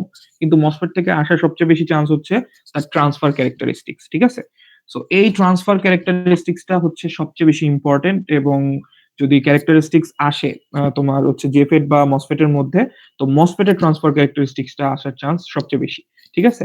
তো এখানে যেটা হয় এই ৩টা পয়েন্ট মাস্ট লিখতেই হবে। ফিগার তো আঁকবাই, ফিগার যেভাবে আছে সেভাবে, কিন্তু এই ৩টা পয়েন্ট অবশ্যই মাথায় রাখতে হবে এবং ৩টা পয়েন্ট খুবই সহজ মনে রাখা। প্রথমত প্রথম পয়েন্ট যেটা সেটা হচ্ছে আমাদের যে গেট সোর্স ভোল্টেজটা আছে সেটা যদি 0 হয় তাহলে আমাদের যে ড্রেন কারেন্ট আছে সেটা হচ্ছে শর্টেড ড্রেন সোর্স কারেন্টের সমান হবে, ঠিক আছে? এতটুকু এই যে ইকুয়েশন গুলা এতটুকু লিখলেই হচ্ছে, ঠিক আছে? যখন বিজিএস হচ্ছে আমাদের 0 হচ্ছে, তাহলে বিজিএস এর আরো 2টা ক্রাইটেরিয়া থাকতে পারে। সেটা কি? একটা, যখন আমাদের গেট সোর্স ভোল্টেজ যখন নেগেটিভ হয়, তো যখন নেগেটিভ হচ্ছে তখন আমাদের যে ড্রেন কারেন্টটা আছে সেটা আমাদের যে শর্টেড ড্রেন সোর্স কারেন্টটা থাকবে সেটার থেকে তোমার ডিক্রিজ করবে, মানে সেটার থেকে কম থাকবে, ঠিক আছে? আর যদি আমাদের গেট সোর্স ভোল্টেজটা পজিটিভ হয় তাহলে আমাদের ড্রেন কারেন্টটা ইনক্রিজ করবে, মানে আমাদের যে শর্টেড ড্রেন সোর্স কারেন্ট থাকবে তার থেকে ড্রেন কারেন্টটা বেশি হবে, ঠিক আছে? এই যে এতটুকু সহজ 3টা পয়েন্ট। এবং এই ফিগারটা আঁকবা এবং এই ফিগারে যেভাবে উল্লেখ করা আছে ডিপ্লেশন সাইড কোনটা হয়, এনহ্যান্সমেন্ট সাইড কোনটা হয়, এই জিনিসটা একটু ক্লিয়ারলি দিবা, ঠিক আছে? এবং তোমরা যদি আরো জিনিসটা মনে করো যে তোমাদের এই মনে নাই, তাহলে এই যে এই সূত্রটা অ্যাটলিস্ট সবাই পড়বা। তো এই সূত্রে মনে করো যে তোমরা একটু ভ্যালু বসায় দেখলেও বুঝবা যে আসলে কি কাজ হচ্ছে, ঠিক আছে? তো কমন কয়েকটা ভ্যালু যেমন ভিজিএস একবার 0 বসায় দেখবা, বুঝবা যে আইডি ইকুয়ালস টু আইডিএসএস হয়। আবার ভিজিএস এর ধরো একটা হচ্ছে পজিটিভ ভ্যালু দিবা, পজিটিভ ভ্যালু নিয়ে হচ্ছে তোমরা করে দেখবা যে আইডির ভ্যালুটা হচ্ছে আইডিএসএস এর থেকে কম, ঠিক আছে? আবার তোমার হচ্ছে যদি ভিজিএসটা হচ্ছে পজিটিভ নেগেটিভ ভ্যালু নাও তখন দেখবা যে ওই ভ্যালু আবার হচ্ছে বেশি হয়ে যাচ্ছে, ঠিক আছে? তো এই ছোটখাটো জিনিস এবং এই ট্রান্সফার ক্যারেক্টারিস্টিকটা খুবই ইম্পর্টেন্ট, এটা একটু দেখে রাখবা। আচ্ছা, এরপর আসি সিমস। তো সিমস থেকে যে কোশ্চেনটা আসে যে সিমস অ্যাকচুয়ালি কি, সেটা আসে 1 মার্কের কোশ্চেনে। আর হয়তোবা কোশ্চেন ওইটা না দিলেও আসতে পারে যে কেন সিমস ইম্পর্টেন্ট, ঠিক আছে? তো এটাও মসফেটের একটা হচ্ছে তোমার টাইপ। সেক্ষেত্রে যেটা হয় যে সিমস আরেকটু বেশি অ্যাডভান্স এবং বর্তমান সময়ে আরো অনেক ধরনের মসফেট আছে, সেগুলা হচ্ছে অনেক আরো অ্যাডভান্স লেভেলের থাকে। তো এক্ষেত্রে যেটা হয় যে ওই তোমরা যে ফেটের যে ইয়েগুলা পড়ছো, অ্যাডভান্টেজ গুলা পড়ছো ওই একই জিনিস। খালি এবার হচ্ছে একটু আমাদের অ্যাডজেক্টিভ এক্সট্রা করে লাগাইতে হবে। সেটা হচ্ছে ভেরি হাই, ভেরি লো এরকম টাইপের কথা। ঠিক আছে? সো খুবই সহজ জিনিস এবং ১ মার্কের এখান থেকে কোয়েশ্চেন গুলা আসে। ঠিক আছে? আর যেটা হচ্ছে তোমাদের এখানে ফিগার নিয়ে এত পেইন খাইতে হবে না। যে CMOS টাইপের জিনিসটা কিভাবে আসে। আম CMOS এর ওয়ার্কিং প্রিন্সিপলটা একটু দেখতে পারো বা CMOS কিভাবে কাজ করে। আসার চান্স খুবই কম। তারপরেও এসে যেতে পারে। সো এক্ষেত্রে একটু মনে রাখবা। তো CMOS হচ্ছে অ্যাকচুয়ালি একটা ইনভার্টার হিসেবে কাজ করে। এতটুকু মাথায় রাখতে হবে। যদি মানে ইনপুটে যদি 0 দাও তাহলে আউটপুট যে 1 হয়ে যাবে। আর ইনপুটে যদি 1 দাও তাহলে আউটপুট 0 হয়ে যাবে। তো এতটুকু খুব কমন জিনিস একটু মাথায় রেখেও হচ্ছে তোমরা আগে পিছে কথা লাগাই দিয়ে হচ্ছে CMOS কিভাবে কাজ করে এই জিনিসটা দিতে পারো। তো এখান থেকে আসার চান্স খুবই কম। এখান থেকে আসলে ১ মার্কের কোয়েশ্চেনই বেশি আসবে। তারপরেও যদি থিওরি কোয়েশ্চেন দিয়ে দেয় তাহলে হচ্ছে আমরা একটু দেখে যাব যে জিনিসগুলা এই যে এই কথাটা একটু মানে ১ নাম্বার যে পয়েন্টটা আছে এই পয়েন্টটা হচ্ছে একটু মনে রাখা, ঠিক আছে? ওই কথার পার্সপেক্টিভে আমরা হচ্ছে বাকি কথাগুলা এখানে লিখে রাখছি। তো কিভাবে হচ্ছে অ্যাকচুয়ালি ইনভার্সন গুলা হয়, রেজাল্ট আমরা কিভাবে পাই, ওই জিনিসটা হচ্ছে এখানে এক্সাম্পল আকারে দিয়ে আছে। তো তো তোমরা যদি এক্সাম্পলটাও দেখো, এক্সাম্পল দেখলেও বুঝে যাবা যে অ্যাকচুয়ালি সিমোসটা কিভাবে কাজ করে, ঠিক আছে?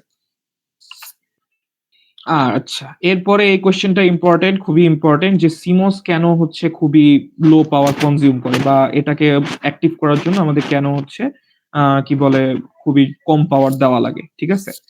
তো এক্ষেত্রে যেটা হয় যে আমাদের অ্যাকচুয়ালি সিমোসে কোনো ধরনের লিকেজ হয় না, ঠিক আছে? এবং কন্টিনিউয়াস একটা কারেন্ট ফ্লো হতে থাকে। মানে কারেন্ট অবশ্যই লিকেজ হয়, কিন্তু কারেন্ট ফ্লোটা হচ্ছে কন্টিনিউয়াসলি হতে থাকে না। এই কারণে হচ্ছে আমাদের যেটা হয় যে আমাদের যে পাওয়ার কনজিউম করে সিমোস সেটা খুবই কম পরিমাণে করে। এবং হচ্ছে যেটা হয় যে আমাদের এখানে যেহেতু দেখতে পাচ্ছ যে ২ টা চ্যানেল আছে। একটা পি চ্যানেল, একটা এন চ্যানেল। তো এই ২ টা সংমিশ্রণে আমরা হচ্ছে কি বলে মসফেটটাকে হচ্ছে বানায় রাখি, বা এই সিমোসটাকে বানাই। তো এখন যেটা হয় যে ধরো আ এই কি বলে ২ টা সাইকেলে যদি আমরা চিন্তা করি, পজিটিভ হাফ সাইকেল বা নেগেটিভ হাফ সাইকেল, ২ টাতে হচ্ছে এই সিমোসটা অ্যাক্টিভ থাকে। তো এখন যেটা হয় যে যখন হচ্ছে এই পি চ্যানেল কাজ করতেছে, তখন এন চ্যানেলে হচ্ছে কোন ধরনের কাজ হচ্ছে না। তো এই জিনিসটা অফ থাকে। আবার যখন হচ্ছে নেগেটিভ হাফ সাইকেলে যায়, তখন নেগেটিভ চ্যানেলটা অ্যাক্টিভ হয়ে যায়, পি চ্যানেলটা অফ থাকে। ঠিক আছে? তো এই ক্ষেত্রে যেটা হয় যে আমাদের খুবই সামান্য পরিমাণ জাস্ট একটু লিকেজ হয়। কিন্তু কারেন্টের যে একটা কন্টিনিউয়াস ফ্লো হওয়ার কারণে বড় ধরনের লস হওয়ার কথা, সেই জিনিসটা অ্যাকচুয়ালি হয় না। তার কারণে হচ্ছে আমাদের CMOS এ কি হয় যে খুবই কম পরিমাণ পাওয়ার কনজিউম করে, বা আমাদের হচ্ছে ছোট পরিমাণে হচ্ছে কি বলে পাওয়ার ইউজ করতে হয় বা দিতে হয়। ঠিক আছে? তো এখানে কোয়েশ্চেন গুলা থাকবে। এই কোয়েশ্চেন গুলো অবশ্যই প্র্যাকটিস করবা। যে প্রতিটা স্লাইডের শেষে সব হচ্ছে তোমাদের পসিবল যে কোয়েশ্চেন গুলো আসার চান্স থাকে সবগুলো হচ্ছে দেওয়া আছে। সো এগুলা হচ্ছে একটু কাইন্ডলি দেখবা সবাই। আচ্ছা, তারপরের স্লাইডে আমরা যাই।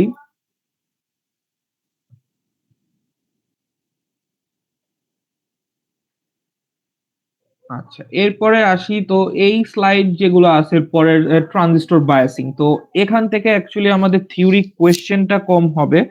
তো থিওরি কোয়েশ্চেন কম হয়, কিন্তু এই জিনিসগুলা অ্যাকচুয়ালি এই স্লাইড গুলো পড়তে হবে আমাদের ম্যাথ করার জন্য। ঠিক আছে? তোমরা অনেকে দেখা যায় ম্যাথ জিনিসগুলো করতে পারো। ডিরেক্ট হচ্ছে ম্যাথ নিয়ে বসে যাও। কিন্তু ম্যাথের রিজন কি, বা একটু ম্যাথ যদি কোয়েশ্চেন ঘুরায় দেয় বা কথার ভাষাগুলো চেঞ্জ করে দেয়, তখন তোমরা বুঝতে পারো না। তো এই স্লাইডটা থেকে হচ্ছে তোমার কি বলে থিওরি কোয়েশ্চেন আসার চান্স খুবই কম। less than 10%. সো এই স্লাইডটা তোমাদের জাস্ট পড়তে হবে। এই স্লাইডে যখন আমরা এই চ্যাপ্টার ম্যাথ গুলা করব, এই ম্যাথ গুলা জাস্ট খালি বোঝার জন্য। ঠিক আছে? সো অ্যাকচুয়ালি এখানে ট্রানজিস্টর বায়াসিং কি হয়, বা এখান থেকে একটা কোয়েশ্চেনই সবচেয়ে বেশি ইম্পর্টেন্ট ১ মার্কের জন্য, সেটা হচ্ছে যে ফেইথফুল অ্যামপ্লিফিকেশন করার জন্য আমাদের কি পয়েন্ট অ্যাচিভ করা প্রয়োজন। সেখানে হচ্ছে কি আমাদের proper zero signal collector current দরকার পড়ে।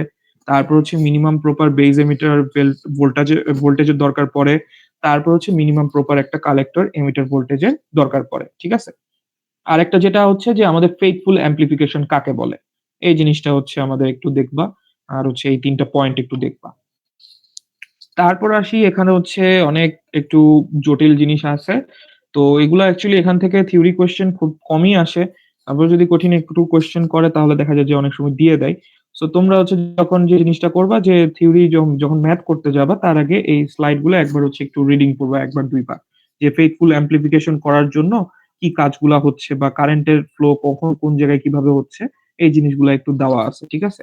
যে বায়াসিং যদি আমরা না করি, ডিরেক্ট আমরা এসি সিগন্যাল এপ্লাই করি, তখন কি হচ্ছে?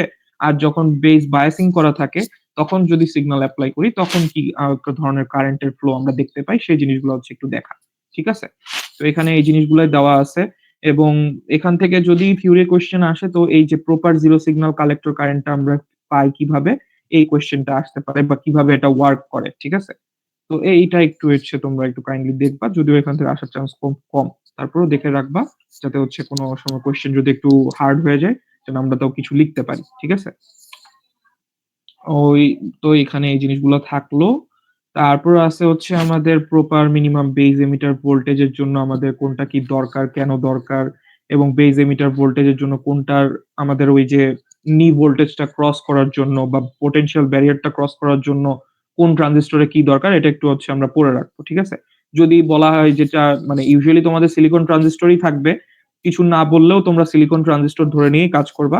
বাট বাই এনি চান্স যদি জার্মেনিয়াম দিয়ে দেয়, তাহলে সেক্ষেত্রে ভ্যালুটা মনে রাখবে, সেটা হচ্ছে কি 0.5 ভোল্ট। ঠিক আছে? তো এই জিনিসগুলো একটু খালি খেয়াল রাখা। বাকি আচ্ছা, এখান থেকে এই কোয়েশ্চেনটা আসে যে কি হবে যদি হচ্ছে আমাদের বেজ এমিটার ভোল্টেজটা হচ্ছে ব্যারিয়ারের থেকে কম মানে ফল করে বা ব্যারিয়ারটা ক্রস করতে যদি না পারে। ঠিক আছে?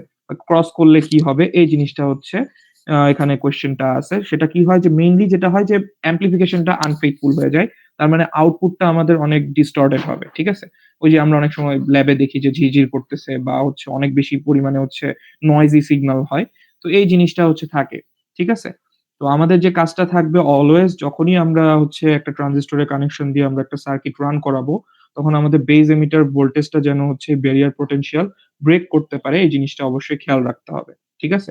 বাট এই ব্যারিয়ার পোটেনশিয়াল থেকে যদি মানে ড্রপ করে যায় তাহলে যে জিনিসটা হয় যে আমাদের বেস কারেন্টটাও ড্রপ করে আর কালেক্টর কারেন্টটাও আস্তে, আস্তে একসময় অনেক বেশি ছোট হয়ে যাবে। আর কালেক্টর কারেন্ট যদি ছোট হয়ে যায় তার মানে আমাদের হচ্ছে যে লোড থাকবে বা আউটপুট থাকবে সেই আউটপুটে আমরা প্রপার সিগন্যালটা হচ্ছে আমরা দিতে পারবো না। ঠিক আছে?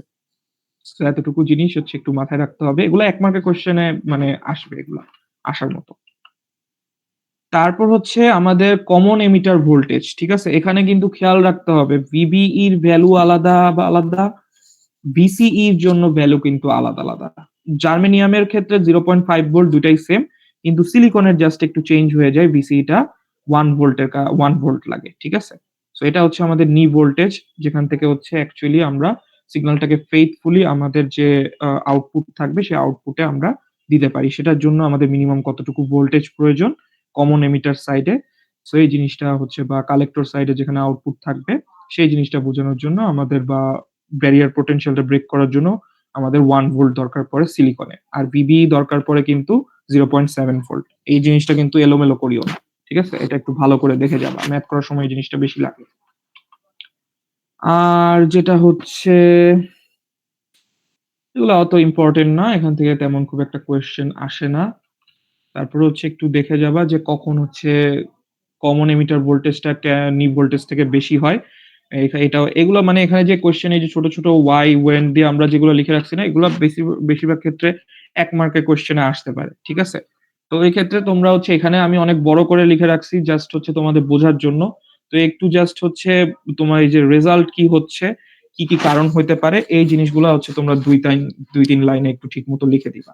আর কিছু না পারো বলবা যে আনফেইথফুল অ্যামপ্লিফিকেশন হয় দেখে হচ্ছে এই জিনিসগুলো আমরা মেইনটেইন করি। ঠিক আছে? সো এই এতটুকু কথাও যদি কেউ লিখতে পারো মার্কস দিবে। ঠিক আছে? তো এখানে এগুলা গেল। তারপর আসি হচ্ছে অ্যাকচুয়ালি ট্রানজিস্টর বায়াসিংটা কি? তো আমরা যে ফেইথফুল অ্যামপ্লিফিকেশনটা অ্যাচিভ করব তার জন্য আমাদের বেজের সাইডে আমাদের যে বেসটা থাকবে ট্রানজিস্টরের সেই বেজের সাইডে আমাদের বায়াসিংটা প্রপারলি করতে হয়। ঠিক আছে? এই বায়াসিং এর উপরই তোমার হচ্ছে পুরা সার্কিটের তুমি সব ধরনের যে কানেকশন দিবা এই ফ্লোটা মেইনটেইন হবে। ঠিক আছে? তো এই জিনিস হচ্ছে আমাদের ডেফিনিশনটা একটু দেখে রাখবা। আর পারপাস কি এত দেখতে হবে না। ডেফিনিশন পড়লে পারপাস এমনি বুঝবা। তারপর হচ্ছে কি, কি মেথড আছে এই যে এই মেথড গুলা একটু দেখে রাখবা। সেটা হচ্ছে ৪ টা মেথড আছে।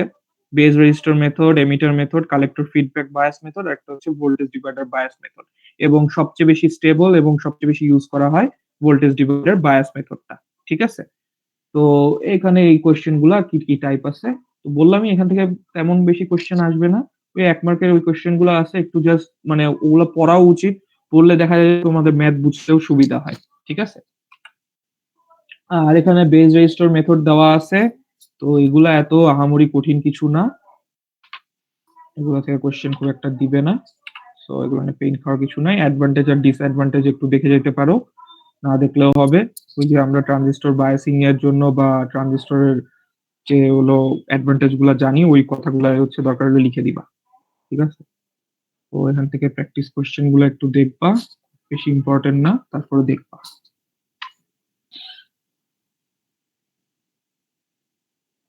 তারপর আসি হচ্ছে কত কি আছে? আচ্ছা, এটাও খুব বেশি ইম্পর্টেন্ট না। এখান থেকে অ্যাকচুয়ালি কোনো কোয়েশ্চেনই আসবে না, থিওরি কোয়েশ্চেন। এখান থেকে আসলে হচ্ছে ম্যাথই দিবে। তো ভোল্টেজ ডিভাইডার বায়াস মেথডটা কি এটা একটু দেখে যাবা।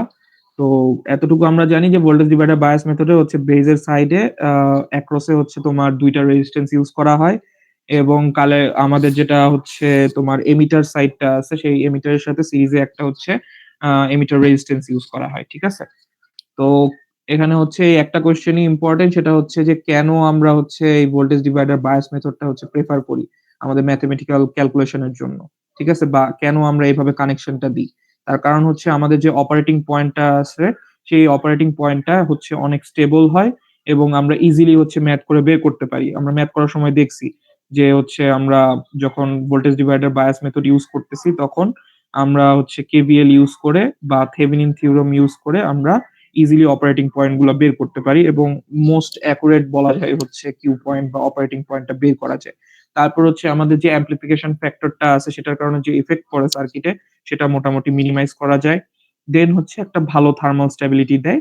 আর যে কোনো ধরনের অ্যাম্প্লিফায়ার সার্কিটে আমাদের এই কি বলে ভোল্টেজ ডিভাইডার বায়াস মেথডটা ইউজ করা হয়। এবং আরেকটা জিনিস বলতে পারো যে ম্যাথমেটিক্যাল ক্যালকুলেশনটা হচ্ছে ইজিলি করার জন্য এই জিনিসটা হচ্ছে আমাদের ইউজ করে থাকি। ঠিক আছে? আর এই সূত্রগুলাতে এমনি ম্যাথ করার সময় দেখবা। ওই মানে প্রুফ আছে, এগুলো প্রুফ আসবে না। এগুলো নিয়ে এত ভয় পাওয়ার কিছু নাই। তো এই স্লাইড খুব একটা ইম্পর্টেন্ট না, এখান থেকে থিওরি কোয়েশ্চেন আসবে না। তবে এটার ম্যাথ কিন্তু খুবই ইম্পর্টেন্ট। ম্যাথ গুলো অবশ্যই দেখবা। চ্যাপ্টার 9 এর যে ম্যাথ, ঠিক আছে? তারপর আচ্ছা, কতক্ষণ টাইম আছে আরাফাত?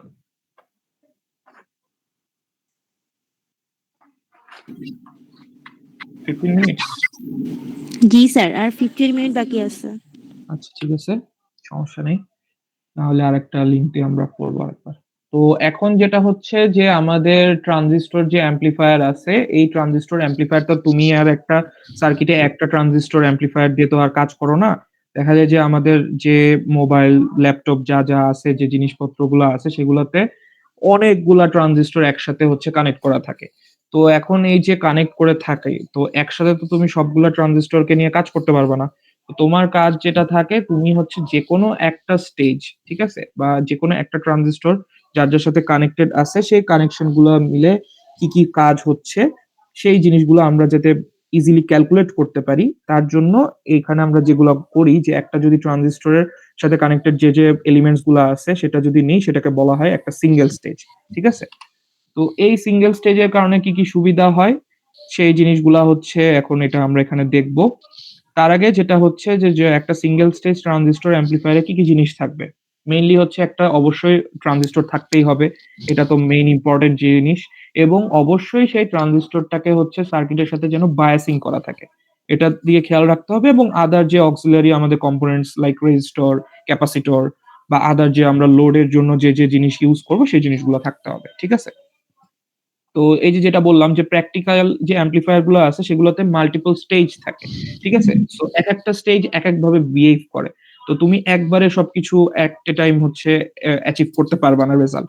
তো এর জন্য যেটা হয় যে একটা সিঙ্গেল স্টেজ করে আমরা ক্যালকুলেট করে থাকি বা এনালাইজ করি। ঠিক আছে? তো এই যে আমি ওই তখন বললাম যে একটা ট্রানজিস্টর কিভাবে অ্যাম্প্লিফাই হিসেবে কাজ করে, তো এখানে এই জিনিসটা হচ্ছে এখানে আছে।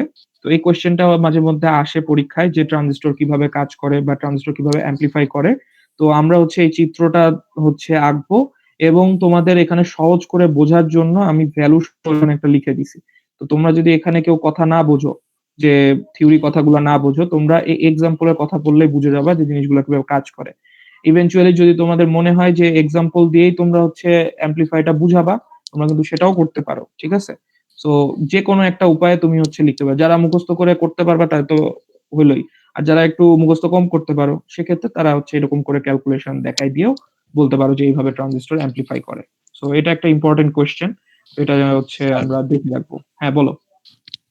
স্যার, আমাদের কোশ্চেন প্যাটার্ন কি প্রিভিয়াস যে কোশ্চেন গুলো হয়েছে ওইগুলোর মতোই থাকবে নাকি আমাদের চেঞ্জ লাস্ট আসবে কোশ্চেন প্যাটার্ন? লাস্ট যে ২ টা সেমিস্টার আছে, সেই ২ টা সেমিস্টারের কোয়েশ্চেন বেশি করে ফলো করবা। ঠিক আছে? কারণ এই ২ টা সেমিস্টারের সাথেই তোমাদের সিলেবাসটা হচ্ছে মানে মোটামুটি ম্যাচ করে 80 থেকে 90%। তার আগের যে কোয়েশ্চেন গুলো আছে, ওই কোয়েশ্চেন গুলো ওইভাবে তোমাদের সিলেবাসের সাথে ম্যাচ করে না। ঠিক আছে? স্যার থিওরি থেকে কি 25 মার্কস আর ম্যাথ থেকে মানে থিওরি থেকে 15 মার্কস আর 15? ম্যাথ থেকে 20 মার্কস। থিওরিতে তোমার ৩ টা কোয়েশ্চেন থাকবে 5 মার্কস করে। তাহলে 3 ইনটু 5 15। আর ম্যাথ থাকবে তোমাদের ৪ টা, সেটা হচ্ছে 5 ইনটু 4 অথবা তোমাদের 6 6 প্লাস হচ্ছে 4 এরকম থাকতে পারে, ঠিক আছে? স্যার ডেফিনিশন থাকবে 5 মার্কস নাকি? হ্যাঁ, ডেফিনিশন 5টা ডেফিনিশন টাইপ কোশ্চেন থাকবে। তাহলে স্যার 5টা ডেফিনেশন প্লাস 5x2 থিওরিতে থাকবে। 5টা 5 into definition 3, 5 into 3, 5 into 1 5 marks definition, 5 আচ্ছা into ঠিক 3 আছে। equals to 15 theory marks এবং 5 into 4 20 marks হচ্ছে তোমাদের কি বলে ম্যাথ কোশ্চেন, ঠিক আছে? এই হচ্ছে তোমাদের 40 মার্কস এর এক্সাম। বোঝা গেল? জি স্যার বুঝতে পারছি। ওকে।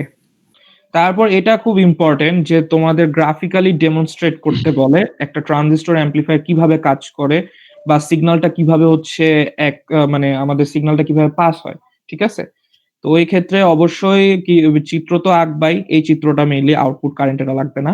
সিগন্যাল কারেন্টটা অ্যাকচুয়ালি আউটপুটে কিভাবে হচ্ছে মুভ করতেছে এটা হচ্ছে অবশ্যই দেখাবা এবং এই ২ কথা অবশ্যই লিখতে হবে। যখন বেজ এমিটার জাংশনটা ফরওয়ার্ড বায়াস করা থাকে তখন বেস কারেন্ট আর কালেক্টর কারেন্ট ইনক্রিজ করে এবং যখন হচ্ছে সেটা লেস ফরওয়ার্ড বায়াস হতে থাকে অর্থাৎ রিভার্স বায়াসের দিকে যাইতে থাকে তখন বেস কারেন্ট আর কালেক্টর কারেন্টটা ধীরে ধীরে ডিক্রিজ করে, ঠিক আছে? এতটুকু কথা এই গ্রাফিক্যাল ডেমনস্ট্রেশনে ফিগার আঁকবা এবং এই কথাটা মাস্ট লিখবা, ঠিক আছে?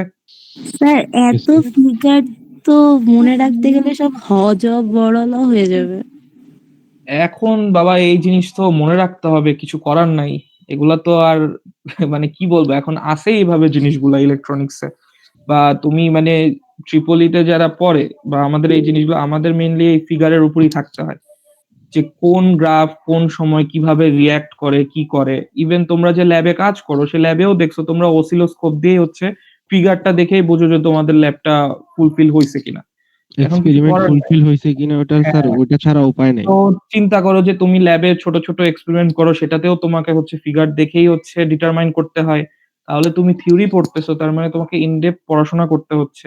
সো ইনডেপথ পড়াশোনার ক্ষেত্রে তোমাকে অবশ্যই ফিগার গুলা জানতে হবে। ফিগার জানতেছো, কেন ফিগার গুলা রিয়্যাক্ট করতেছে সেভাবে সেটাও তোমাকে জানতে হবে। কোনো উপায় নেই, পড়তে হবে। এখন একটু কষ্ট করে হচ্ছে এই তো আর একদিন এক রাত পড়বা, তো পড়ে যাও। তারপর হচ্ছে আর পড়া জীবনে যদি কখনো মন চায় তাহলে পড়িও, নাহলে পড়িও না।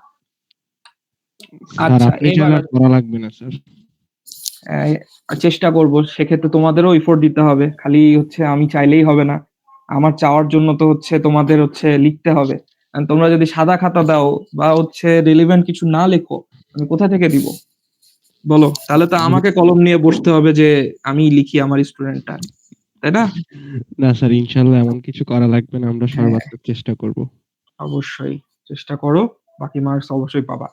ওকে, এখন আসি তারপর হচ্ছে এই যে এই সার্কিটটা মাস্ট সবাইকে প্র্যাকটিস করতে হবে এবং এটা মুখস্থ রাখতে হবে। এই সার্কিট যদি আঁকতে পারো তাহলে এই সার্কিট কোথায় কোথায় কাজে লাগে একটু পরে দেখতে পাবা। তো আমাদের হয়তোবা মাঝে মধ্যে এরকম দেয় যে সিঙ্গেল স্টেজ ট্রানজিস্টর অ্যাম্পলিফায়ার হচ্ছে এক্সপ্লেইন করতে বলে বা সার্কিটটা ড্র করতে বলে, ঠিক আছে? তো অবশ্যই ড্র করবা এবং এটা তো পুরাটা যেভাবে আছে ঠিক সেইভাবেই শিখবা। কোথায় কোন কারেন্ট যাচ্ছে, কোথায় কোন কালেক্টরের সাথে কি রেজিস্ট্যান্স ভালো মতো সিম্বল গুলা ইন্ডিকেট করবা। তোমরা যেটা করো কি তোমরা সিম্বল ইন্ডিকেট করো না। তোমরা মানে ফিগার ঠিকই আঁকছো কিন্তু ইচ্ছা মতো ফিগারের কথা লিখে রাখো, মানে সিম্বল গুলা দিয়ে রাখো যেগুলোর কোনো ভ্যালু নাই বা মিনিং নাই, ঠিক আছে? সো যাই দাও ফিগার তো আঁকবা, ফিগার আঁকতেও পারবা স্বাভাবিক, কিন্তু মিনিং গুলা ভালো মতো যেন দেওয়া হয়, সিম্বল গুলা পারফেক্টলি যেন দেওয়া হয়। আর ওয়ানের জায়গায় আর ই লিখে দিবা না বা আর সি লিখে দিবা না, তাহলে জিনিসটা কিন্তু টোটালি, কারণ তোমাদের কাছে এমনিতে চাওয়া হয় না যে আর ওয়ান দ্বারা কি মিন করো বা আর ই দ্বারা কি মিন করো। তো তোমরা যদি হচ্ছে সিম্বল গুলা ঠিক মতো না দাও তাহলে জিনিসগুলো বুঝতে আরো কষ্ট হয়, ঠিক আছে? তো এই জিনিসটা অবশ্যই খেয়াল রাখবা। প্র্যাকটিক্যাল সার্কিট যখন ট্রানজিস্টর অ্যাম্পলিফায়ার লিখতেছো বা আঁকতেছো তখন এই ফিগারের যে যে জিনিসটা সিম্বল গুলো আছে সেগুলো যেন পারফেক্টলি তোমরা ঠিক জায়গায় দাও এবং এটা খুবই ইম্পর্টেন্ট। এই সার্কিট অবশ্যই আঁকা সবাই শিখবা, ঠিক আছে? আচ্ছা স্যার এই সার্কিটের কাজটা কি বা কি কি কারণে এটাই হচ্ছে আমাদের পুরা সিঙ্গেল স্টেজ ট্রানজিস্টর অ্যাম্পলিফায়ার, ঠিক আছে? সো একটা সার্কিট যখন তুমি বের করবা, সার্কিট বোর্ড থেকে বের করে একটা ট্রানজিস্টর তুমি খুঁজবা। ট্রানজিস্টর খুঁজার পরে তুমি দেখবা যে সেটা কিভাবে বায়াসিং করা আছে, ঠিক আছে? সো বর্তমান সময়ে সবগুলা ক্ষেত্রে আমাদের ভোল্টেজ ডিভাইডার বায়াস মেথড থাকে। আর ভোল্টেজ ডিভাইডার বায়াস মেথড মানে আমাদের দুইটা রেজিস্টর থাকবে বেজের অ্যাক্রসে, ঠিক আছে? এবং একটা হচ্ছে এমিটার রেজিস্ট্যান্স থাকবে আমাদের হচ্ছে এমিটার সাইডে বা এমিটার জাংশনের সাথে। এটা দেখে যখন বুঝবা যে তোমার একটা ট্রানজিস্টর তুমি খুলে নিয়ে আসলা, সেটার সাথে এটা বায়াসিং করা আছে, কালেক্টর সাইডে তোমার হচ্ছে একটা লোড রাখা আছে এবং সেটার সাথে একটা ক্যাপাসিটর রাখা আছে ফিল্টার করার জন্য, ঠিক আছে? তো এই জিনিসটাই হচ্ছে একটা সিঙ্গেল স্টেজ বা একটা ট্রানজিস্টর তুমি বিশাল বড় একটা সার্কিট থেকে যখন সামান্য একটা জিনিস খুঁজে নিয়ে বের করে নিয়ে আসবা এবং অ্যানালাইজ করবা, সেই অ্যানালাইজ করার চেহারাটা যেমন হবে এই চেহারাটা হচ্ছে সেটা, ঠিক আছে? সো এইটা দেখে খুবই কমপ্লেক্স মনে হয়, বাট একজন ইলেকট্রিক্যাল ইঞ্জিনিয়ার হিসেবে এই জিনিসটা অ্যাকচুয়ালি সহজে অ্যানালাইজ করার জন্য বা কম্পিউটার সায়েন্স ইঞ্জিনিয়ার হিসেবেও বোঝার জন্য আমাদের এই জিনিসটা হেল্প করে, ঠিক আছে? যদিও অনেক কমপ্লেক্স, অনেক কিছু দেখা যাচ্ছে, বাট স্টিল এটা অনেক বেশি ইজি। তুমি একটা বিশাল বড় সার্কিট থেকে একটা স্টেজ নিয়ে আসতেছো, একটা ট্রানজিস্টরের কাজ নিয়ে আসতেছো। এই জন্য এই সার্কিটটা মাস্ট হচ্ছে তোমাদের সবাইকে হচ্ছে একটু ড্র করে প্র্যাকটিস করে যেতে হবে, ঠিক আছে? স্যার আই ডোন্ট নো কেমনে ইজি, বাট আমি অনেক ইঞ্জিনিয়াররে দেখছি, ইলেকট্রিক্যাল ইঞ্জিনিয়ার, আর তারা মুখে মুখে এগুলা ক্যালকুলেশন করে। হাউ? হ্যাঁ, তো মুখে মুখে ওই প্র্যাকটিস করতে করতে দেখো তো তারা তো মুখে মুখে কোডিং করতে পারে না, তুই তো মুখে মুখে কোডিং করতে পারবি। হ্যাঁ, হ্যাঁ, এই তো। এটা বিষয় আছে। ঠিক আছে, এই যে বলে দিল। তো আমাদের কাজ হচ্ছে এই যে সার্কিট সামলানো, তোমাদের কাজ হচ্ছে কোডিং সামলানো। মুখে মুখে এখন কথা হচ্ছে মুখে মুখে কোডিং কে করে? আমি তো দেখছি অ্যাটলিস্ট লিখে কোডিং করে, আমি করছি টাইপ স্যার, করে। আমি আজকে করছি স্যার, মানে ড্রাফট কোড করি নাই তো, আগে আগে মুখে মুখে করছি স্যার, তারপরে লিখতে গেছি স্যার। তো ম্যাম বলে যে ভালো, আপনি পড়েন কেন, আপনি লিখেন না, আপনি পড়তেছেন কেন? সেটাই। কিন্তু মুখে মুখে কোড করা তো অ্যাকচুয়ালি কঠিন। সার্কিট দেখে অ্যাটলিস্ট অনুমান করা যায় যে কি হইতে পারে, তাও এটা না লিখে জীবনেও কেউ সলভ করতে পারবে না। স্যার আর 5 মিনিটস আছে। ওকে, আর 5 মিনিটস আছে। আচ্ছা, এই স্লাইডটা শেষ হয়ে যাবে, ঠিক আছে? তো হচ্ছে আমাদের প্র্যাকটিক্যাল সার্কিটের ট্রানজিস্টর অ্যাম্পলিফায়ার তো এটা আঁকবা, সাথে যদি এক্সপ্লেইন করতে বলে তো এক্সপ্লেইন করার জন্য আমাদের যে যে জিনিস থাকে এত কিছু তোমাদের দরকার নাই, যে একটা সার্কিট তোমরা সিম্পল ওয়েতে লিখে দিবা যে আমাদের সার্কিট অ্যাকচুয়ালি বায়াসিং করা হয়। বায়াসিং করার জন্য কি কি লাগে? আমাদের হচ্ছে R1 লাগবে, একটা R2 লাগবে আর একটা RE লাগবে, ঠিক আছে? এতটুকু কথা লিখবা বায়াসিং সার্কিটের ক্ষেত্রে। তারপর হচ্ছে আরেকটা জিনিস, ইনপুট ক্যাপাসিটর ইউজ করা হয়। তো ইনপুট ক্যাপাসিটর আমরা কেন ইউজ করি? যাতে হচ্ছে ক্যাপাসিটর যেখানেই দেখবা যে দুনিয়াতে কোথাও ক্যাপাসিটর ইউজ করা হচ্ছে, তার মানে সার্কিটে সেটা হচ্ছে অ্যাকচুয়ালি ফিল্টারের কাজে ইউজ করা হয়, ঠিক আছে? সো আমরা এখানে লিখে দিব সহজ করে যে ইনপুট ক্যাপাসিটর অ্যাকচুয়ালি ইউজ করা হচ্ছে ইনপুট যে সিগন্যালটা আসবে সেটা ফিল্টার করার জন্য, ঠিক আছে? তারপর আরো একটা ক্যাপাসিটর ইউজ করা হয় কিসের সাথে? সেটা হচ্ছে আমাদের এমিটার রেজিস্ট্যান্সের সাথে প্যারালালি, ঠিক আছে? তো এই ক্ষেত্রেও ওই একই জিনিস। জিনিসটা হচ্ছে মেইনলি আমাদের এখান থেকে অ্যাকচুয়ালি বলবা যে আমাদের যে সিগন্যালটা আছে এমিটার জাংশন দিয়ে, এখানে যে ক্যাপাসিটরটা কাজ করতেছে ওইটাও ফিল্টার হিসেবে কাজ করে, কিন্তু আমাদের যে এমিটার কারেন্টটা আছে সেটা বাইপাসিং এর ক্ষেত্রে করা হয়, ঠিক আছে? সো এতটুকু যদি লিখতে পারো, এই যে নামগুলা, এই কি পয়েন্টগুলা অ্যাটলিস্ট লিখে একটু ভুংভাং কথাবার্তা লিখে দিবা, তাহলেও হবে, ঠিক আছে? চিত্র দেখে যতটুক যা বুঝো, মাথায় যা আসে ওই জিনিসগুলো জাস্ট লিখে দিবা। তবে এখান থেকে আরেকটা হচ্ছে কাপলিং ক্যাপাসিটর। সো কাপলিং ক্যাপাসিটরটা আমাদের লাগে হচ্ছে আউটপুট সাইডে। সো ইনপুট সাইডে যে কাজটা হয় আউটপুট সাইডেও সেম কাজটাই হয়, জাস্ট খালি একটু কথাগুলা কাপলিং ক্যাপাসিটর হিসেবে উল্লেখ করা হয়। তবে এই জিনিস তোমাদের অ্যাকচুয়ালি সিঙ্গেল মানে ট্রানজিস্টর অ্যাম্পলিফায়ার বা সিঙ্গেল স্টেজের যে প্র্যাকটিক্যাল সার্কিটে কি কি থাকে এটার থেকে সবচেয়ে বেশি কোয়েশ্চেন আসে বেশি, সেটা হচ্ছে যে সার্কিট কারেন্ট গুলা কেমন হয়, ঠিক আছে? তো আমরা কিন্তু ফিগারে দেখতে পাচ্ছি অনেকগুলা কারেন্ট আছে। তো এখানে হচ্ছে এই যে আমাদের কি কি কারেন্ট আছে, এই কারেন্ট গুলা তোমাদের অ্যাকচুয়ালি লিখতে হয়, ঠিক আছে? খালি ইকুয়েশন গুলা লিখলেও হবে, খুব তোমাদের এক্সপ্লেন কিছু করতে হবে না, জাস্ট ইকুয়েশন গুলা বেস কারেন্ট লিখে এই যে small IB equals to capital IB small plus small IB, ঠিক আছে? এইভাবে জাস্ট লিখে দিবা, তাহলেই হবে, ঠিক আছে? কি কি কারেন্ট আছে? বেস কারেন্ট আছে, কালেক্টর কারেন্ট আছে এবং অবশ্যই আরেকটা এমিটার কারেন্ট থাকবে। এবং লাস্টে একটু সুন্দর করে লিখে দিবা যে হচ্ছে I equals to IB plus IC, কিন্তু এখানে আমরা বেস কারেন্টটা অলওয়েজ নেগলেক্ট করি কারণ খুবই ছোট থাকে। সো আমরা বলতে পারি যে আমাদের যে এমিটার কারেন্ট আছে সেটা আমাদের কালেক্টর কারেন্টের সমান হয়। এই এতটুকু কথা। এবং এই কোশ্চেনটা খুবই ইম্পর্টেন্ট। এখান থেকে যদি কোশ্চেন করে তোমাদের এই সার্কিটটা ড্র করতে বলবে এবং সার্কিটের কারেন্ট গুলা কি কি সেটা হচ্ছে তোমাদের লিখতে বলে, ঠিক আছে? সো এই জিনিসটা লিখে, ইভেন তোমাদের যদি শুধু সার্কিট ড্র করে ওখানে এভাবে লিখে দাও তাও হবে, ঠিক আছে? কারণ এখানে দেখো কোশ্চেনে কিন্তু মানে আমরা সার্কিটে কিন্তু এখানে আমরা লিখেই রাখছি কোনটা কি হচ্ছে, ঠিক আছে? এতটুকু যদি লিখো আর লাস্টে খালি এই যে এই কথাটা যদি লিখো, এই লাস্টের 3টা লাইন, ঠিক আছে? বা এই একটা লাইনও যদি লিখো তাও হবে, ওকে? জি স্যার, বুঝতে পারছি। সো এখানে এই কোয়েশ্চেন গুলো আছে। আচ্ছা আমাদের টাইম যেহেতু শেষ হয়ে যাচ্ছে আমি আরেকটা লিংক দিচ্ছি। ওকে? 2 মিনিটস আছে আর 1 মিনিট শো করবে এখনই। হুম, তাহলে এটা হচ্ছে আমি ক্লোজ করতেছি আরেকটা লিংক দিচ্ছি। Okay sir.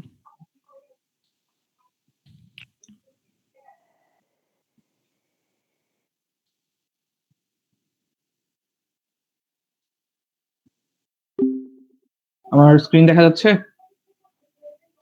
Yes sir. ওকে।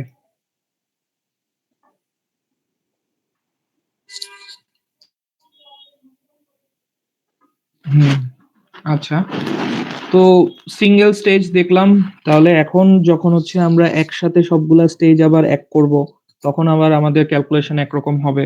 তো সেই ক্ষেত্রে তখন সেগুলো মানে অনেকগুলা ট্রানজিস্টর যখন একসাথে থাকবে, তো কিভাবে এক স্টেজ থেকে আরেক স্টেজে আমাদের সিগন্যাল গুলো ফ্লো করতেছে এবং তার জন্য আমাদের কি কাজ করা উচিত সেটা হচ্ছে এই স্লাইডে আছে। এখান থেকেও কিছু কোয়েশ্চেন আসতে পারে। তো প্রথমত হচ্ছে আমাদের এটা জানতে হবে যে মাল্টি স্টেজ ট্রানজিস্টর অ্যাম্প্লিফায়ারটা কি? এটা তো বুঝলাই যে হচ্ছে অনেকগুলা এক বা একাধিক সিঙ্গেল স্টেজের অ্যাম্প্লিফিকেশন থাকবে। তারপর যেটা থাকে যে কাপলিং অ্যাকচুয়ালি কি? ঠিক আছে? বা এই কোয়েশ্চেন আসতে পারে তোমাদের ১ মার্কের কোয়েশ্চেনে যে অ্যাম্প্লিফায়ারে কাপলিং বলতে কি বুঝায়? সো কাপলিং হচ্ছে একটা মেথড যে মেথডের মাধ্যমে তুমি এক স্টেজ থেকে আরেক স্টেজে তোমার যে সিগন্যালটা আছে সেই সিগন্যালটা প্রপারলি হচ্ছে তুমি মানে পাস করতে পারো। ঠিক আছে?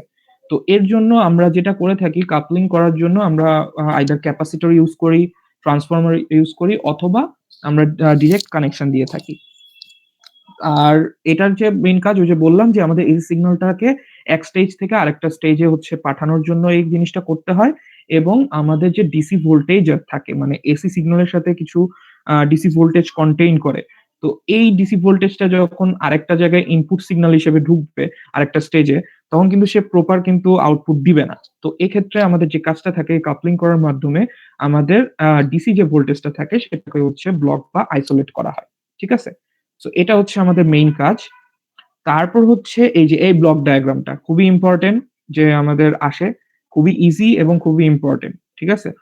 তো ১ মার্কের কোয়েশ্চেনে এই ব্লক ডায়াগ্রাম তোমাদের দিতে পারে যে মাল্টি স্টেজ ট্রানজিস্টর অ্যাম্প্লিফায়ারের ব্লক ডায়াগ্রাম কিরকম হবে এবং কি কাপলিং ইউজ করা হয় এবং এই কাপলিং গুলোর জন্য কি মেথড ইউজ করা হবে বা সরি কি হচ্ছে মাল্টি স্টেজ অ্যাম্প্লিফায়ার হবে সেইগুলোর নাম লিখো। ঠিক আছে? তো ১ম এ স্ট্রাকচার যেটা হবে যে আমাদের একটা ট্রানজিস্টর থাকবে তার সাথে অ্যাসোসিয়েট যে সার্কিটের এলিমেন্টস গুলো থাকবে সেগুলো থাকবে। অবশ্যই একটা কাপলিং মেথড ইউজ করবা। ঠিক আছে? তো এটা খুবই সিম্পল। ইনপুট দিবা, একটা স্টেজ লিখবা। এখানে কোনো সার্কিট আঁকতে হবে না। জাস্ট এই ব্লক ডায়াগ্রামটা একটু এঁকে দিতে হবে। আর আমাদের কাপলিং এর মেথড হচ্ছে ৩ টা। একটাকে বলা হয় আরসি কাপলিং, একটাকে বলা হয় ট্রান্সফর্মার কাপলিং, আরেকটা হচ্ছে ডিরেক্ট কাপলিং। তো এই নামগুলোর করেসপন্ডিং এ সেম নামই হচ্ছে আমাদের মাল্টি স্টেজ অ্যাম্প্লিফায়ার গুলো। সেটা কি? আমাদের হচ্ছে আরসি কাপলড অ্যাম্প্লিফায়ার, দেখো সেম নাম। ট্রান্সফর্মার কাপলড অ্যাম্প্লিফায়ার আর ডিরেক্ট কাপলিং এর ক্ষেত্রে direct coupled amplifier. So simple এই জিনিসটা থাকে। এগুলো হচ্ছে একটু যদি ব্লক ডায়াগ্রাম আসে এই কাপলিং এর নামগুলো ক্লিয়ারলি তোমরা লিখে দিবা। ঠিক আছে? তারপর হচ্ছে এই কাপলিং এর এখানে থাকে যে কোন কাপলিং এর কাজ কি। তো প্রথমে হচ্ছে সব কাপলিং এর কাজ মেইনলি সেম যে আমাদের এসি সিগন্যালটাকে নেক্সট স্টেজে পাঠায় দেওয়া এবং ডিসি ভোল্টেজটাকে হচ্ছে ব্লক করা। ঠিক আছে? সো আরসি কাপলিং এ এই কাজটা হয়। ট্রান্সফর্মার কাপলিং এও সেম জিনিসই হয়। জাস্ট একটা জিনিস হয় সেটা হচ্ছে আমাদের অ্যাডিশনাল অ্যাডভান্টেজ থাকে। সেটা হচ্ছে যে আমাদের এক স্টেজ থেকে আরেকটা স্টেজে যখন যাচ্ছি তখন আমাদের দেখা যায় যে আমাদের রেজিস্ট্যান্স বা আমাদের যে ইম্পিডেন্স গুলা থাকে সেটা দেখা যায় যে ডিফারেন্ট হয়ে থাকতে পারে। কিন্তু ট্রান্সফর্মার ইউজ করার মাধ্যমে যে সুবিধাটা সেটা হচ্ছে যে প্রতিটা স্টেজেই আমাদের সিমিলার টাইপের হচ্ছে ইম্পিডেন্স হচ্ছে আমাদের দিয়ে থাকে। ঠিক আছে? সো কম বেশি এক্ষেত্রে হয় না। সো এটা একটা অ্যাডভান্টেজ বেশি দিয়ে থাকে ট্রান্সফর্মার কাপলিং এর ক্ষেত্রে। ঠিক আছে? তো এই জিনিসটা অ্যাকচুয়ালি আবার হচ্ছে বড় কাজের ক্ষেত্রে বা বড় যেসব আমরা কি বলে সার্কিট দেখে থাকি বা রেডিও স্টেশনে হচ্ছে এই ধরনের কাজগুলো মানে এই ট্রান্সফর্মার কাপলিংটা বেশি করা হয়। ঠিক আছে? আর ডিরেক্ট কাপলিং এর যেটা হয় যে তুমি সার্কিটের সাথে এমনভাবে সার্কিটটা ডিজাইন করবা, এক্ষেত্রে কোন ধরনের তোমার ক্যাপাসিটর বা ট্রান্সফরমারের প্রয়োজন নাই। সার্কিট এমনভাবে হচ্ছে তোমার একটার সাথে আরেকটা কানেক্টেড থাকবে যাতে করে তোমার সিগন্যালটা প্রপারলি হচ্ছে এক স্টেজ থেকে আরেক স্টেজে পাস হয়ে যায়। তো এক্ষেত্রে যেটা হয় যে ডিসি আইসোলেশন বা ডিসি যেটা থাকে সেই ডিসিটা হচ্ছে আলাদা করে ব্লক করার তোমার প্রয়োজন পড়ে না। ঠিক আছে? এবং এই কাপলিংটা অ্যাকচুয়ালি খুব কম ইউজ করা হয়। ঠিক আছে? তারপর যেটা হচ্ছে এইটা হচ্ছে সবচেয়ে ইম্পোর্টেন্ট কোয়েশ্চেন এবং এটা আসার চান্স মানে 90% এর মতো, ঠিক আছে? মানে আসতেই পারে। মেইন কথা হচ্ছে কেন ট্রানজিস্টর অ্যাম্প্লিফায়ারে আমরা হচ্ছে ক্যাপাসিটর ইউজ করে থাকি অথবা একটা ক্যাপাসিটরের কাজ কি ট্রানজিস্টর অ্যাম্প্লিফায়ারের ক্ষেত্রে, ঠিক আছে? তো এক্ষেত্রে আমাদের যেটা জিনিস দেখতে হয় ক্যাপাসিটর যখন আমরা ট্রানজিস্টর অ্যাম্প্লিফাইং এর জন্য ইউজ করতেছি, তার ২ ধরনের বিহেভিয়ার থাকে। একটা বিহেভিয়ার সে হচ্ছে ডিসির সাথে থাকে একরকম বিহেভিয়ার, আবার এসির সাথে থাকে তার আরেক রকম বিহেভিয়ার। ঠিক আছে? তো এখানে যেটা বলা যায় যে হচ্ছে এই ক্যাপাসিটর বলা হয় অনেক টক্সিক টাইপের। সে ২ ধরনের হচ্ছে তোমার রিলেশনশিপ মেইনটেইন করে। তো ১ম যেটা হচ্ছে যে আমাদের ডিসির সাথে যেটা কাজ করবে ক্যাপাসিটর সে করে কি? যে হচ্ছে আমাদের ডিসিটাকে ব্লক করবে। যখন ডিসি ব্লক করে যাচ্ছে তখন সার্কিটটা টোটালি ওপেন হয়ে যায়। ঠিক আছে? সেক্ষেত্রে যখন আমরা যখন ডিসি এনালাইসিস করতেছি তখন ক্যাপাসিটরটা বলা যায় যে টোটালি রিমুভ থাকে সার্কিট থেকে। ঠিক আছে? আবার হচ্ছে এসির ক্ষেত্রে যদি বলি, তো এসির ক্ষেত্রে যেটা হয় যে এসি আলাদা করে ক্যাপাসিটর মানে রিঅ্যাকট্যান্স হচ্ছে অফার করতেছে। ঠিক আছে? যেটা হচ্ছে ইম্পিডেন্স ম্যাচ করার ক্ষেত্রে বা অন্য যে আমাদের রেজিস্টিভ ভ্যালু গুলো থাকে সেগুলো ম্যাচ করার ক্ষেত্রে ব্যবহার করা হয়। এবং দেখা যায় যে আমাদের ফ্রিকোয়েন্সি রেঞ্জ গুলা ঠিক করার ক্ষেত্রে এই এসি ক্যাপাসিটর যে সিগন্যালটা পাস করতেছে সেটা হচ্ছে মেইনটেইন করে থাকে। ঠিক আছে? তো আরেকটা জিনিস যখন এসি এনালাইসিস তুমি করবা তখন বুঝবা যে ক্যাপাসিটর গুলা অ্যাকচুয়ালি শর্ট হিসেবে আছে অর্থাৎ একটা ওয়্যার হিসেবে কাজ করতেছে। ঠিক আছে? এই হচ্ছে ২ টা মানে মেজর বিহেভিয়ার এই ২ টার মধ্যে যে একটা বা ক্যাপাসিটরের রোল কি অ্যাকচুয়ালি ট্রানজিস্টর অ্যাম্প্লিফাইং এর ক্ষেত্রে। তো এই ২ টা জিনিস এই ২ টা পয়েন্ট অবশ্যই লিখতে হবে। আচ্ছা। তারপর আসি হচ্ছে এখন যে ক্যাপাসিটর আমরা যখন দেখছি যে ওই যে প্রিভিয়াস যে চ্যাপ্টারের যে ক্যাপাসিটর দেখছি ওখানে কিন্তু ২ ধরনের ক্যাপাসিটর থাকে।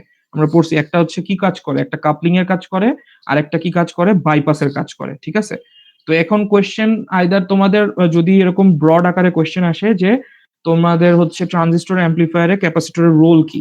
বা ওইটা এক্সপ্লেইন করতে বলে, তাহলে এই জিনিসটা হচ্ছে এক্সপ্লেইন করবা। ঠিক আছে? এই কথাটুকু লিখবা।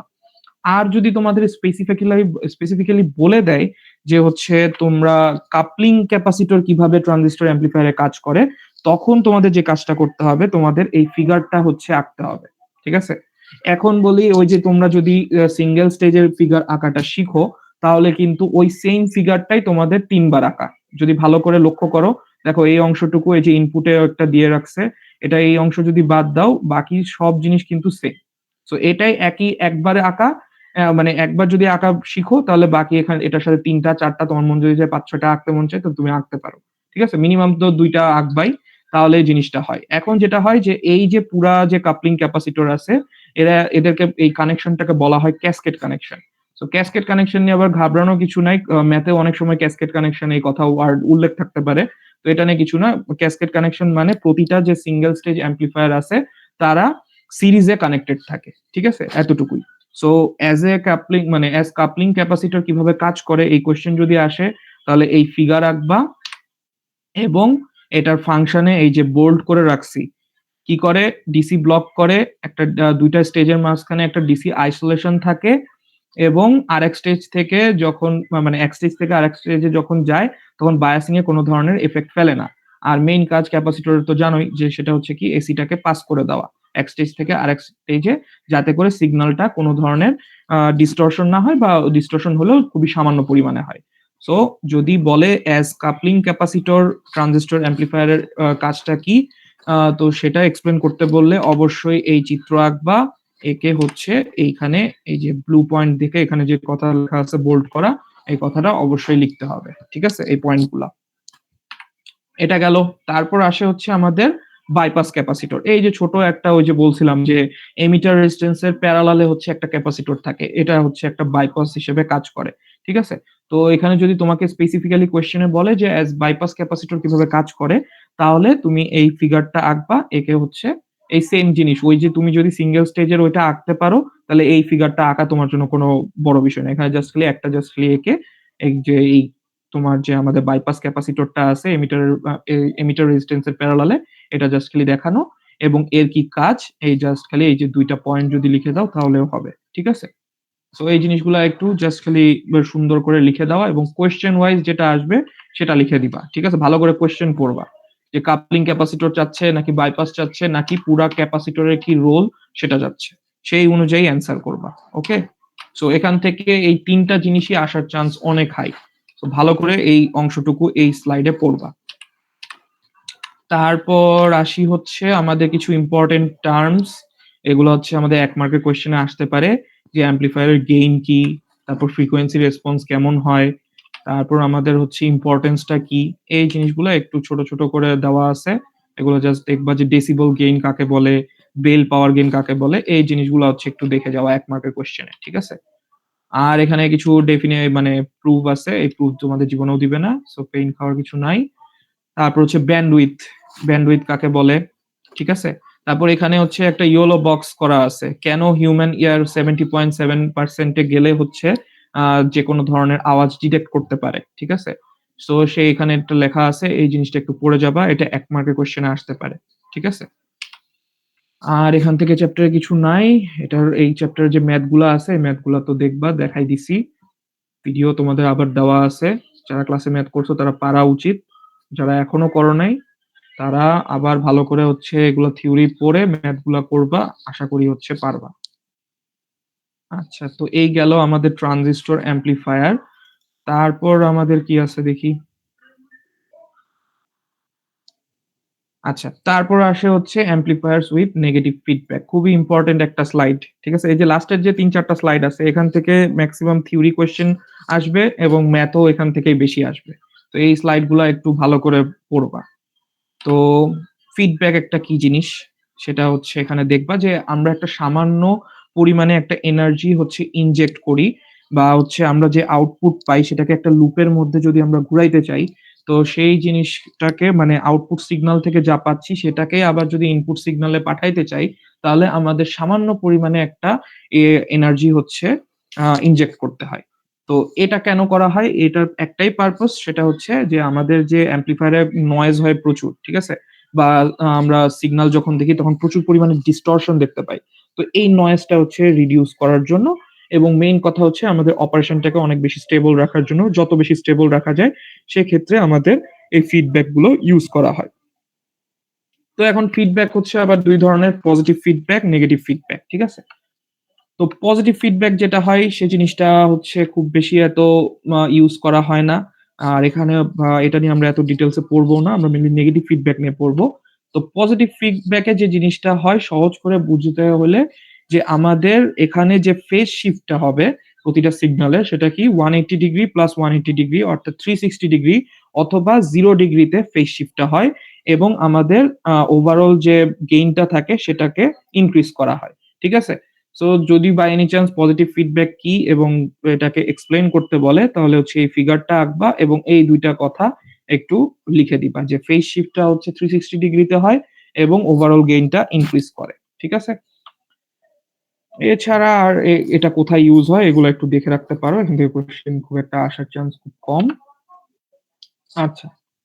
তো মেইন জিনিস যেটা হচ্ছে আমাদের নেগেটিভ ফিডব্যাকটা কিভাবে কাজ করে। তো নেগেটিভ ফিডব্যাকে যেটা হয় যে আমাদের অলওয়েজ সিগন্যালটাকে হচ্ছে সিগন্যাল যে ফেজ শিফটটা থাকে সেটা 180 ডিগ্রিতে অপোজ করে। ঠিক আছে? বা যে সিগন্যাল থাকে সেটা হচ্ছে হঠাৎ করে উল্টা দিকে ঘোরা শুরু করবে। ধরো positive half cycle, negative half cycle ছিল, এখন হয়ে যাবে negative half cycle, positive half cycle, এরকম করে। তো এটাকে বলা হচ্ছে আমাদের নেগেটিভ ফিডব্যাক, অর্থাৎ এটার যে ফেজ শিফটটা হয় সেটা 180 ডিগ্রি অ্যাঙ্গেলে হয়ে থাকে। ঠিক আছে? আচ্ছা। তো এটার কাজ হচ্ছে কি, এটা যে ইফেক্ট ফেলে অ্যাম্প্লিফায়ারে সেটা হচ্ছে যে আমাদের ওভারঅল যে গেইনটা আছে সেটাকে রিডিউস করে। পজিটিভ ফিডব্যাকে কিন্তু ওভারঅল গেইনটাকে হচ্ছে ইনক্রিজ করে, কিন্তু নেগেটিভ ফিডব্যাকে সেটাকে রিডিউস করা হয়। ঠিক আছে? তো এখন আমরা তো অলওয়েজ গেইনটাকে সবসময় হাই পাওয়ার ট্রাই করি, তাই না? বা এটাই আমাদের দরকার। গেইন যত হাই হবে তত আমাদের মনে করো যে সার্কিটটা অনেক স্ট্রং হবে, বা সেখান থেকে আমরা বেটার আউটপুট পাবো।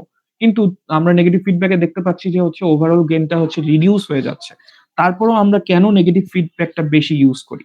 তার কারণ হচ্ছে এখানে যে আমাদের ডিস্টরশনটা হয় সেটা পজিটিভ ফিডব্যাকের থেকেও কম ডিস্টরশন হয়। ঠিক আছে? এবং আমরা যে গেইন যতটুকুই পাই সেটা হচ্ছে মোটামুটি স্টেবল থাকে, এবং এখানে তোমার ট্রানজিস্টর অথবা টেম্পারেচারের যদি তুমি মানে চেঞ্জ করো, বা এটা যদি কোনো কারণে সার্কিটে ইফেক্ট ফেলে ভ্যারি করার কারণে, তারপরেও গেইনটা অনেক বেশি স্টেবল থাকে এবং ব্যান্ডউইথটা অনেক বেশি ওয়াইড হয়। আর হচ্ছে যেটা হয় যে আমাদের ইনপুট এবং আউটপুট ইম্পিডেন্সের যে ক্যারেক্টারিস্টিক্স থাকে সেটা হচ্ছে বেটার পাই আমরা। ঠিক আছে? সো এই কারণে এই যে এতগুলা ৪টা পয়েন্ট আছে, এই ৪টা পয়েন্ট খুবই ইম্পর্টেন্ট। মানে যদি বলে কেন হচ্ছে আমরা নেগেটিভ ফিডব্যাক ইউজ করি পজিটিভ ফিডব্যাকের বদলে, তাহলে হচ্ছে এই ৪ টা পয়েন্ট অবশ্যই লিখবা। এই কথা না লিখলে হবে doesn't very much with হলো temperature or transistor changes। কিন্তু এই যে less distortion, more stable gain, wider bandwidth and better input output impedance characteristics। So এই কথাগুলো লিখলেই জিনিসগুলো হচ্ছে এটা ক্লিয়ার হয়। তো এটা ১ মার্কের কোয়েশ্চেনে আসতে পারে। আচ্ছা, এরপর সবচেয়ে বেশি ইম্পোর্টেন্ট একটা কোয়েশ্চেন, সেটা হচ্ছে working principle of negative voltage feedback. ঠিক আছে? তো আমি হচ্ছে ক্লাস টেস্ট 4 যেটা অনলাইনে নিছিলাম, ঠিক আছে? পি সেকশনের। তারা হয়তোবা হচ্ছে আমি তাদের বলছিলাম যে হচ্ছে এই ব্লক ডায়াগ্রামটা ড্র করতে। ঠিক আছে? তো তোমরা তো বাবা ChatGPT দিয়ে ইচ্ছামতো যে যার মতো করছো। ভালো কথা। এখন বাই এনি চান্স ওই কোয়েশ্চেনটার মতোই যদি তোমাদের ড্র করতে বলে, আর তোমরা যদি এরকম ChatGPT র মতো জিনিস লিখে আসো, তাহলে কিন্তু তোমাদের জীবনেও মার্ক দিবে না। তো অবশ্যই এই আ আ নেগেটিভ ভোল্টেজ ফিডব্যাক এর যে ইয়েটা আছে, এই অনুসারে হচ্ছে তোমাদের আঁকতে হবে। কয়েকজন পারছো, কয়েকজন ভালো মতো করছো। তো যারা পারছো তারা তো ওটা পারো, এবং যারা পারো নাই ওই CT4 এর ওই কোয়েশ্চেনটা, আবার এই জিনিসটা হচ্ছে খেয়াল করবা। ঠিক আছে? তো এটা কিভাবে আঁকতে হয় এটা একটু দেখবা। তারপর আসি হচ্ছে এটা ওয়ার্কিং প্রিন্সিপাল, এবং এটা খুবই ইম্পোর্টেন্ট এই কোয়েশ্চেনটা আসে। ঠিক আছে? কিভাবে কাজ করে এখানে আমি দিয়ে রাখছি, ইভেন আমি এখানে ভ্যালু সহ এক্সাম্পল সহ হচ্ছে দিয়ে রাখছি। সো এই জিনিসটা অবশ্যই দেখবা। ঠিক আছে? এবং যে ওই যে মাঝে মধ্যে আমি CT4 এ হচ্ছে কোয়েশ্চেনে তোমার ভ্যালু চেঞ্জ করে দিছিলাম। তো তোমাদের যদি কোয়েশ্চেন হার্ড করে তো ভ্যালু চেঞ্জ করে দিতে পারে। তো ভ্যালু চেঞ্জ করে দিলে কিভাবে ক্যালকুলেট করে হচ্ছে এই ব্লক ডায়াগ্রামটা আঁকবা, এখানে দেওয়া আছে। সো এটা একটু জাস্ট গো থ্রু করলে তোমরা নিজেরাই বুঝতে পারবা। এবং যদি এরকম আঁকতে বলে অবশ্যই ব্লক ডায়াগ্রাম সবসময় এরকমই থাকবে। জাস্ট খালি এই ভ্যালু গুলা চেঞ্জ হয়ে যাবে। ঠিক আছে? এগুলো ভ্যালু বের করাও খুব ইজি। এমন আহামরি কোনো কঠিন কিছু না। ঠিক আছে?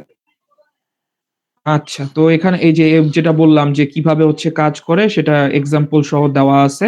তো তোমরা এক্সাম্পল যদি একটু দেখো তাহলে হচ্ছে বুঝতে পারবে। এরপর আসি হচ্ছে আমাদের এই যে গেইন এর একটা হচ্ছে তোমার কি বলে প্রুফ আছে বা এক্সপ্রেশন আছে। এটা হচ্ছে আমাদের এই প্রুফটা একমাত্র তোমাদের এই ফাইনাল এক্সামে আছে, যেটা একটু আসার মতো। যদি ওয়ার্কিং প্রিন্সিপল না দেয়, এই চ্যাপ্টার থেকে যদি কোয়েশ্চেন করে ওয়ার্কিং প্রিন্সিপল না দেয়, তাহলে হচ্ছে এই গেইনটা প্রমাণ করতে দিবে। ঠিক আছে? সো এখানেও সিমিলারলি ফিগারটা আঁকবা, কোথায় কি ইন্ডিকেট করা আছে সিম্বল গুলা ভালো মতো দেখবা, এবং খুবই ছোট একটা প্রমাণ। এই যে এইখান থেকে শুরু করে অ্যাকচুয়াল ইনপুট অ্যাম্প্লিফায়ার থেকে শুরু করে এই তোমার AVF equals to AV by 1 plus AVMV। এটা আমরা ম্যাথ করার সময় এমনিতেও দেখছি। ঠিক আছে?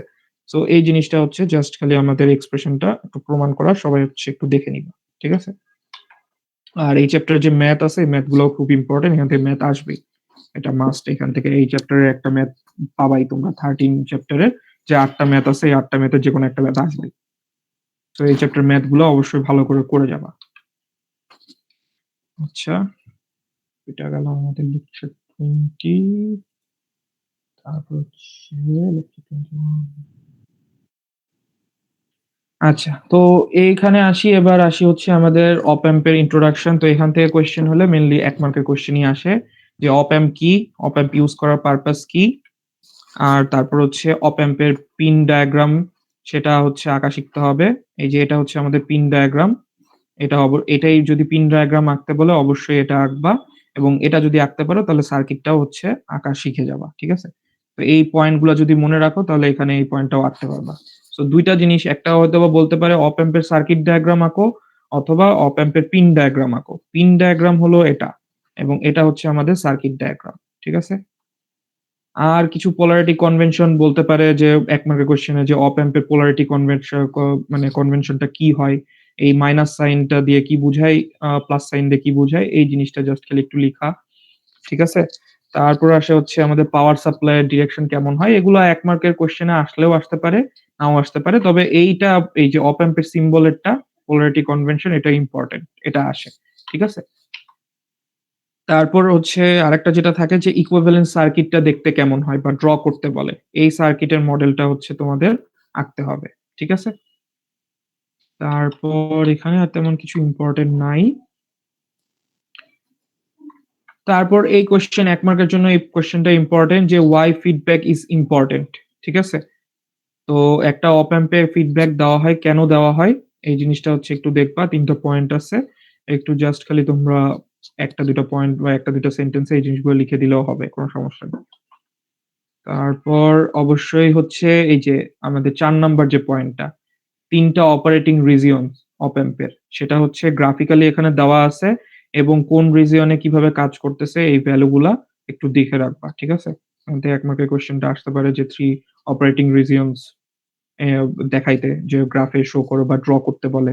ঠিক আছে? এটা এই গ্রাফটা ড্র করবা এবং এই ৩ টা পয়েন্ট লিখে দিবা। ওকে? এরপর সবচেয়ে ইম্পোর্টেন্ট কোয়েশ্চেন, এই ১ মার্কের কোয়েশ্চেনে এটা সবচেয়ে বেশি আসার মতো। এটা হচ্ছে আইডিয়াল অপ অ্যাম্প ক্যারেক্টারিস্টিক্স কেমন হয় বা এই আইডিয়াল অপ অ্যাম্প ক্যারেক্টারিস্টিক্স কি? তো অবশ্যই উল্টাপাল্টা কেউ কথা লিখবা না। এটা উল্টাপাল্টা কথা লিখলে কোনো মার্কস পাবা না। এই ৩ টা কথা আছে, লিখতেই হবে। একটা কি? Infinite open loop gain, infinite input resistance হয় আর আউটপুট রেজিস্ট্যান্সটা 0 হবে। এই সিম্বল আকারে এগুলো না লিখলেও এই ৩ টা কথা অবশ্যই লিখতে হবে আইডিয়াল অপ অ্যাম্প ক্যারেক্টারিস্টিক্স এর লিখতে গেলে। ঠিক আছে? তারপর এখান থেকে একটু কোয়েশ্চেন যদি হার্ড করে তাহলে এটা আসতে পারে যে অপ অ্যাম্পে কেন হচ্ছে ভার্চুয়াল গ্রাউন্ড আর হচ্ছে সামিং পয়েন্ট থাকে এবং এই দুটার কাজ কি? ঠিক আছে? তো এখানে এই কোয়েশ্চেন গুলো একটু দেখে যাইতে পারো, আসতেও পারে নাও আসতে পারে, বাট সেফ সাইডে থাকার জন্য দেখে যাওয়া বেটার। তারপর হচ্ছে আমাদের কেন হচ্ছে ইনপুট ভোল্টেজটা হচ্ছে অপ অ্যাম্পে রিডিউস হয়ে একদম 0 এর কাছে চলে আসে। তার কারণ হচ্ছে আমাদের যে নেগেটিভ ফিডব্যাক ভোল্টেজটা ইউজ করা হয়, সেটা আমাদের যে পজিটিভ ভোল্টেজ প্রডিউস করে, সেই ভোল্টেজের তোমার কাছাকাছি মানে ২ টা যদি সাম করো, তাহলে এই ২ টা সাম করে দেখবা যে একটা নেগেটিভ ভোল্টেজ থাকে আর একটা পজিটিভ ভোল্টেজ থাকে এবং ২ টা যদি সাম করো তাহলে সেটা অলমোস্ট 0 এর কাছে হচ্ছে চলে আসে বা 0 হয়। ঠিক আছে? সো এই এতটুকু যদি লিখো তাহলে হবে এবং এই কোয়েশ্চেনটা ইম্পোর্টেন্ট। ইনপুট ভোল্টেজ কেন রিডিউস হয়ে অলমোস্ট 0 এর কাছে আসে। ঠিক আছে? আর অপ অ্যাম্প এর অ্যাপ্লিকেশনটা এখানে কয়েকটা ৭ টা আছে। এট লিস্ট যদি ১ মার্কের কোয়েশ্চেনে আসে যেন ২-৩ টা লিখতে পারি, এগুলো যেন মনে রাখি। ঠিক আছে? সহজভাবে মনে রাখার জন্য যে এক কথা অপ অ্যাম্প দিয়ে তুমি যোগ করতে পারো, বিয়োগ করতে পারো, ইন্টিগ্রেট করতে পারো, আবার ডিফারেনশিয়েট হিসেবেও ইউজ করতে পারো। এই ৪ টা জিনিস লিখলেও হবে। ঠিক আছে? সো অপ অ্যাম্প এর অ্যাপ্লিকেশন যদি ১ মার্কে আসে তাহলে এটা লিখে দিও। আর এখান থেকে থিওরি কোয়েশ্চেন আসার চান্স খুবই কম। আসলে ১ মার্কের কোয়েশ্চেনই বেশিরভাগ আসবে। এটা গেল।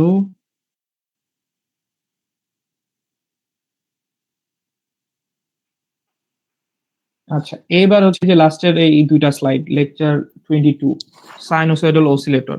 কেউ যদি এক রাতে পড়ে কিছু পাস করতে চাও তাহলে এখান থেকে অবশ্যই কোয়েশ্চেন কমন পাবা, আসতে পারে।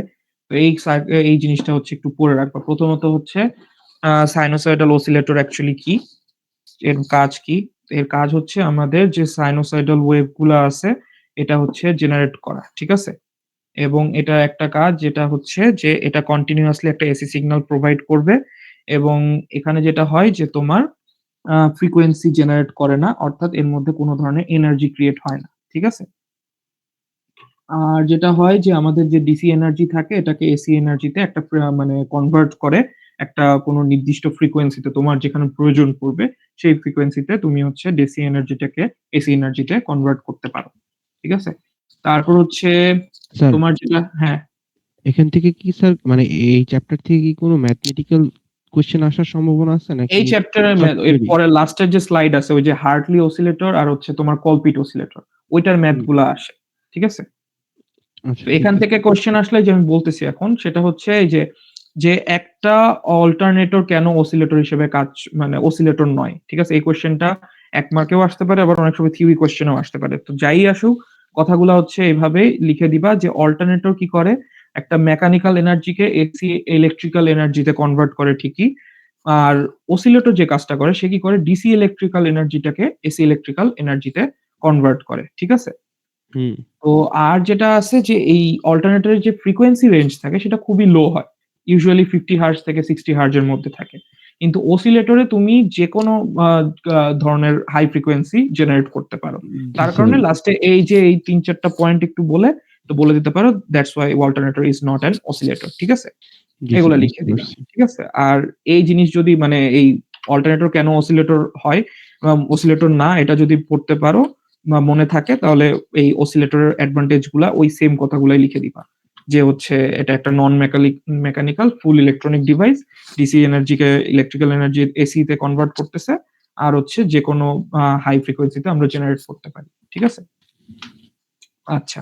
এবার আসি তারপর হচ্ছে আমাদের যে সাইনোসয়েডাল অসিলেশন গুলো হয় সেখানে ২ ধরনের অসিলেশন আছে। একটা হচ্ছে ড্যাম্পড অসিলেশন, আরেকটা হচ্ছে আনড্যাম্পড অসিলেশন। তো ড্যাম্পড অসিলেশনটা কি? ড্যাম্পড অসিলেশন যেটা সেটা হচ্ছে কি আমার সময়ের সাথে, সাথে আমাদের যে ফ্রিকোয়েন্সিটা থাকবে সেই ফ্রিকোয়েন্সিটার অ্যামপ্লিটিউড হচ্ছে তোমার কমে যাবে। অথবা যে হবে কি আমার ফ্রিকোয়েন্সিটা ডেড হয়ে যাবে বা একটা সময় আমরা আর কোনো ফ্রিকোয়েন্সি দেখতে পাবো না। ঠিক আছে? এটা হচ্ছে আমাদের বলে ড্যাম্পড অসিলেশন। আর আনড্যাম্পড অসিলেশন জিনিসটা হচ্ছে কি এটা সময় যতই হোক যাই হোক অলওয়েজ আমরা যে অসিলেশন মানে ফ্রিকোয়েন্সিটা পাচ্ছি এবং সেটার যে অ্যামপ্লিটিউড আছে সেটা সবসময় কনস্ট্যান্ট থাকে। ঠিক আছে? তো জি স্যার, এটা বুঝতে হচ্ছে একটা পেরেছি। ইম্পোর্টেন্ট কোয়েশ্চেন এই যে এখানে ব্রাউন কালারে করে রাখছি সেটা হচ্ছে কেন আমাদের যেকোনো ধরনের মানে অসিলেশন এর ক্ষেত্রে আনড্যাম্পড অসিলেশন প্রয়োজন? তার কারণ হচ্ছে আনড্যাম্পড অসিলেশন যেহেতু আ যেকোনো টাইমে যতটুকু টাইমই হোক সবসময় অ্যামপ্লিটিউড বা ফ্রিকোয়েন্সিটাকে একটা কনস্ট্যান্ট লেভেলে রাখে। আর ড্যাম্পড এর ক্ষেত্রে কি হয়? যে সময়ের সাথে, সাথে সে কি হয়? ডিক্রিজ হয়ে যায়। অ্যামপ্লিটিউড ডিক্রিজ হয়। হ্যাঁ। সো এক্ষেত্রে এজন্য আমাদের যেকোনো কিছু ক্ষেত্রে আনড্যাম্পড অসিলেশনটাই সবচেয়ে বেশি ইম্পোর্টেন্ট। ঠিক আছে? এই যেমন আমাদের রেডিও, টিভি, কমিউনিকেশন সিস্টেম বা হচ্ছে আমাদের যে ক্লক ইউজ করি সেখানেও যে সিগন্যাল প্রোডিউস হয় সেটাতেও হচ্ছে আমার কনস্ট্যান্ট একটা ভ্যালু দরকার বা কনস্ট্যান্ট ফ্রিকোয়েন্সিটা দরকার। ঠিক আছে? সো বাকি যেকোনো ধরনের ইলেকট্রনিক ইকুইপমেন্টে আমরা যাই থাকুক ড্যাম্পড অসিলেশন থাকলেও তাকে আনড্যাম্পড অসিলেশন করার ট্রাই করি। ঠিক আছে? তো এই হচ্ছে আমাদের ড্যাম্পড অসিলেশন আর আনড্যাম্পড অসিলেশনের চেহারা। এই যে যেমন দেখতেছো দেখো ড্যাম্পড অসিলেশনে যে আস্তে, আস্তে ফ্রিকোয়েন্সিটা কি হয়ে যাচ্ছে? ড্রেড হয়ে যাচ্ছে। ঠিক আছে? অ্যামপ্লিটিউডটা আস্তে, আস্তে ডিক্রিজ করতেছে। আর আনড্যাম্পড এর ক্ষেত্রে কি হলো? ফ্রিকোয়েন্সি টা সেমই আছে বা অ্যামপ্লিটিউডটা অলওয়েজ সেম থাকে। ঠিক আছে? এটা গেল। এবার আসি যে অ্যাকচুয়ালি এই যে আমাদের এই যে সিগন্যাল গুলা তৈরি হয়, এগুলো কিভাবে তৈরি হয়? এটা তৈরি করার জন্য আমাদের কি করা উচিত? তো এটাকে বলা হয় একটা অসিলেটরি সার্কিট। ঠিক আছে? তো এটা খুবই ইম্পোর্টেন্ট কোয়েশ্চেন। পরীক্ষায় তোমাদের আসতে পারে যে অসিলেটরি সার্কিট কিভাবে কাজ করে। তো যেটাই আসুক অসিলেটরি সার্কিট কিভাবে কাজ করে আমাদের এই যে ৪ টা চিত্র আছে এই ৪ টা চিত্র আঁকতে হবে এবং এই ৪ টা চিত্রের উপর বেস করে আমাদের কথাগুলা এটার এক্সপ্লেনেশনটা লিখতে হবে। ঠিক আছে? তো এটা একটা গেল। তো আমাদের যেটা মাথায় রাখতে হবে একটা অসিলেটর সার্কিট যখন হচ্ছে ফ্রিকোয়েন্সি প্রডিউস করে তার জন্য ২ টা হচ্ছে কম্পোনেন্ট মাস্ট লাগে। সেটা হচ্ছে কি ইন্ডাক্টর আর ক্যাপাসিটর। ঠিক আছে? এই ২ টা ছাড়া তুমি কখনোই হচ্ছে একটা সিগন্যাল হচ্ছে প্রডিউস করতে পারবা না বা সাইনোসয়েডাল ওয়েভ প্রডিউস করতে পারবা না। এবং এদেরকে আরেকটা যে কাজ করতে হবে, এদেরকে অবশ্যই প্যারালালি রাখতে হবে। সেটা চিত্র দেখলেই বুঝতে পারতেছো। ঠিক আছে? এখন এই যে ৪ টা চিত্র আছে তার মানে ৪ টা স্টেপ আছে। এই যে ৪ টা স্টেপের যেখানে এখানে ক্লিয়ারলি সুন্দর করে লিখে দেওয়া আছে। এটা হচ্ছে ১ম স্টেপ মানে এই যে এই চিত্রের ক্ষেত্রে যে আমার কি হবে ক্যাপাসিটরটা চার্জ হবে। ঠিক আছে? তারপরে 2nd চিত্রে যেটা আছে আমাদের যে এখানে একটা সুইচ ইউজ করতাম সেই সুইচটা ক্লোজ হয়ে যাবে। ঠিক আছে? তো ক্লোজ হলে কি হচ্ছে এখানে কথাগুলো লেখা আছে। ৩য় স্টেপে যেটা হয় যে একটা ম্যাগনেটিক ফিল্ড যেটা থাকে সেটা আমাদের টোটালি কোলাপস করে। এই যে এখানে কি ম্যাগনেটিক ফিল্ড দেখতে পাচ্ছি একটা। তো এই ম্যাগনেটিক ফিল্ডটা টোটালি কোলাপস হয়ে যায়। তো এটা আমাদের স্টেপ 3। তো ম্যাগনেটিক ফিল্ড যখন কোলাপস হয়ে যাচ্ছে তখন আমাদের যে ওই ক্যাপাসিটর ছিল সে যে চার্জ মানে ডিসচার্জ করত সেটার পোলারিটিটা চেঞ্জ হয়ে যায়। যেখানে আগে পজিটিভ ছিল সেটা এখন নেগেটিভ হয়ে যাবে। যেটা আগে নেগেটিভ ছিল সেটা হচ্ছে পজিটিভ হয়ে যাবে। এভাবে করে আমাদের হচ্ছে সাইনোসয়েডাল অসিলেশন তৈরি করা হয়। ঠিক আছে? তো যেই আসুক অসিলেটরি সার্কিট সম্পর্কে লিখতে বললে অবশ্যই ৪ টা চিত্র আঁকবা। দেন এই স্টেপ গুলা ৪ টা স্টেপ এইভাবে দিয়ে শুরু করে কম বেশি একটু যা কথাবার্তা আছে এগুলো একটু লিখে দিবা। ঠিক আছে? কিন্তু এই ৪ টা স্টেপ মাস্ট থাকতেই হবে। কম বেশি আবার লিখবা না। যে ১ টা ২ টা মন চাইলো লিখবো না। এরকম কিন্তু করবা না। ৪ টা স্টেপ মানে ৪ টা স্টেপ। এই যে ৪ টা চিত্র দিছো ৪ টা স্টেপও তোমাকে লিখতেই হবে। ওকে। তো এগুলা গেল। এখান থেকে আর তেমন কিছু নাই। আচ্ছা। এখন যেটা হয় যে কেন আমাদের ওই যে ট্যাঙ্ক সার্কিট আচ্ছা তার আগে বলি যে ট্যাঙ্ক সার্কিটটা কি? তো ট্যাঙ্ক সার্কিট একটা অসিলেটরি সার্কিট যখন থাকবে তখন এই ট্যাঙ্ক সার্কিটটা অ্যাকচুয়ালি বুঝায় সেটা যে তোমার একটা অবশ্যই ইন্ডাক্টর এবং একটা ক্যাপাসিটর থাকতে হবে। ঠিক আছে? তো এটা হচ্ছে বলে আমাদের ট্যাঙ্ক সার্কিট। তো এখন আমাদের এই যে ট্যাঙ্ক সার্কিট গুলা আছে, তো এই ট্যাঙ্ক সার্কিট গুলা হচ্ছে তোমার কি বলে ড্যাম্পড অসিলেশন প্রডিউস করে। ঠিক আছে? তো এখন আমাদের তো কি দরকার? আমাদের কি আনড্যাম্পড দরকার না? মানে আমাদের যেকোনো ধরনের এই ইলেকট্রনিক ইকুইপমেন্ট চালানোর জন্য আমাদের কি দরকার? কি বলে আনড্যাম্পড অসিলেশন দরকার পড়ে। কিন্তু আমাদের দেখা যায় যে মেক্সিমাম আমাদের যা কিছু আছে, যে ধরনের ইলেকট্রনিক ইকুইপমেন্ট বা এলিমেন্ট গুলা আছে সেক্ষেত্রে ট্যাঙ্ক সার্কিট গুলো সবসময় কি করে? একটা ড্যাম্পড অসিলেশন প্রডিউস করে। কেন করে? তার হচ্ছে এখানে রিজন আছে। প্রথমত এখানে কিছু ধরনের লস ঘটে। ঠিক আছে? সো যেকোনো ধরনের আমাদের এই দুনিয়াতে যাই থাকুক, ইলেকট্রনিক্স ডিভাইস হোক আর মানুষ হোক, যাই হোক, সবকিছুর ক্ষেত্রে একটা করে লস থাকে। ঠিক আছে? তো এক্ষেত্রে আমাদের অসিলেটর সার্কিটের যে ট্যাঙ্ক সার্কিট আছে তার ক্ষেত্রে যে লস গুলা হয় সেটা হচ্ছে কয়েলের রেজিস্ট্যান্স এর কারণে লস হইতে পারে। তারপর হচ্ছে ক্যাপাসিটরের ডাইইলেকট্রিক লস হইতে পারে। তারপর যেহেতু এখানে একটা ম্যাগনেটিক ফিল্ড ক্রিয়েট হয় তার মানে এখানে রেডিয়েশনের কারণেও লস হয়। তো এগুলা কি জিনিস এগুলা তোমাদের জানা লাগবে না এবং এগুলা কোয়েশ্চেন আসবে না। তোমরা জাস্ট এই ৩ টা পয়েন্ট হচ্ছে একটু লিখে দিবা। ঠিক আছে? তো এই ট্যাঙ্ক হুম। সার্কিটটা কি জিনিস বা কি কাজে লাগে ওইটাই তো বুঝলাম না এখনো। আচ্ছা, ট্যাঙ্ক সার্কিট কিছুই না। একটা অসিলেটরি সার্কিট যখন তৈরি করো, এই অসিলেটরি সার্কিট তৈরি করার জন্য ২ টা মেজর কম্পোনেন্ট লাগে। ২ টা মেজর কম্পোনেন্ট কি? ইন্ডাক্টর এবং ক্যাপাসিটর। ঠিক আছে? তো একটা জি স্যার। সার্কিটে যখন ইন্ডাক্টর আর ক্যাপাসিটর থাকে তখন তাকে আমরা সহজভাবে বলি হচ্ছে ট্যাঙ্ক সার্কিট। ঠিক আছে? এবং বাকি অন্য যা মনে চায় এলিমেন্ট তুমি লাগাইতে পারো। বাট এই ইন্ডাক্টর আর ক্যাপাসিটর যখন থাকতেছে তখন সেটাকে আমরা বলতেছি ট্যাঙ্ক সার্কিট। ঠিক আছে? তার মানে প্রত্যেকটা অসিলেটরি সার্কিটই একটা ট্যাঙ্ক সার্কিট। হ্যাঁ, অবশ্যই। প্রত্যেকটা অসিলেটরি সার্কিটে এই ২ টা জিনিস লাগবে এবং অসিলেটরি সার্কিট গুলাকে অ্যাকচুয়ালি সহজভাবে বলা হয় হচ্ছে ট্যাঙ্ক সার্কিট। বুঝছো? জি স্যার। মানে অসিলেটরি উচ্চারণ করতে প্যারা। এজন্য হচ্ছে সহজে ট্যাঙ্ক সার্কিট বলা হয়। তো কোয়েশ্চেন এরকম থাকতে পারে যে ট্যাঙ্ক সার্কিট কি? ঠিক আছে? বা জি স্যার, ট্যাঙ্ক সার্কিটের ভায়োলেন্স ইজ অলওয়েজ ইজি। হ্যাঁ। তো এক্ষেত্রে যেটা হয় যে এই যে এই লস গুলার কারণে যেটা হয় যে আমাদের অ্যামপ্লিটিউডটা ধীরে, ধীরে ডিক্রিজ করে এবং একটা সময় কি হয়ে যায়? আল্টিমেটলি 0 হয়ে যায়। ঠিক আছে? সো 0 হয়ে যাচ্ছে মানে আমাদের যে ফ্রিকোয়েন্সিটা ছিল বা আমাদের যে সিগন্যালটা ছিল সেটা ধীরে, ধীরে ডেড হয়ে যায়। তার মানে সেই জিনিসটা কি হচ্ছে? ড্যাম্পড অসিলেশন হচ্ছে। ঠিক আছে?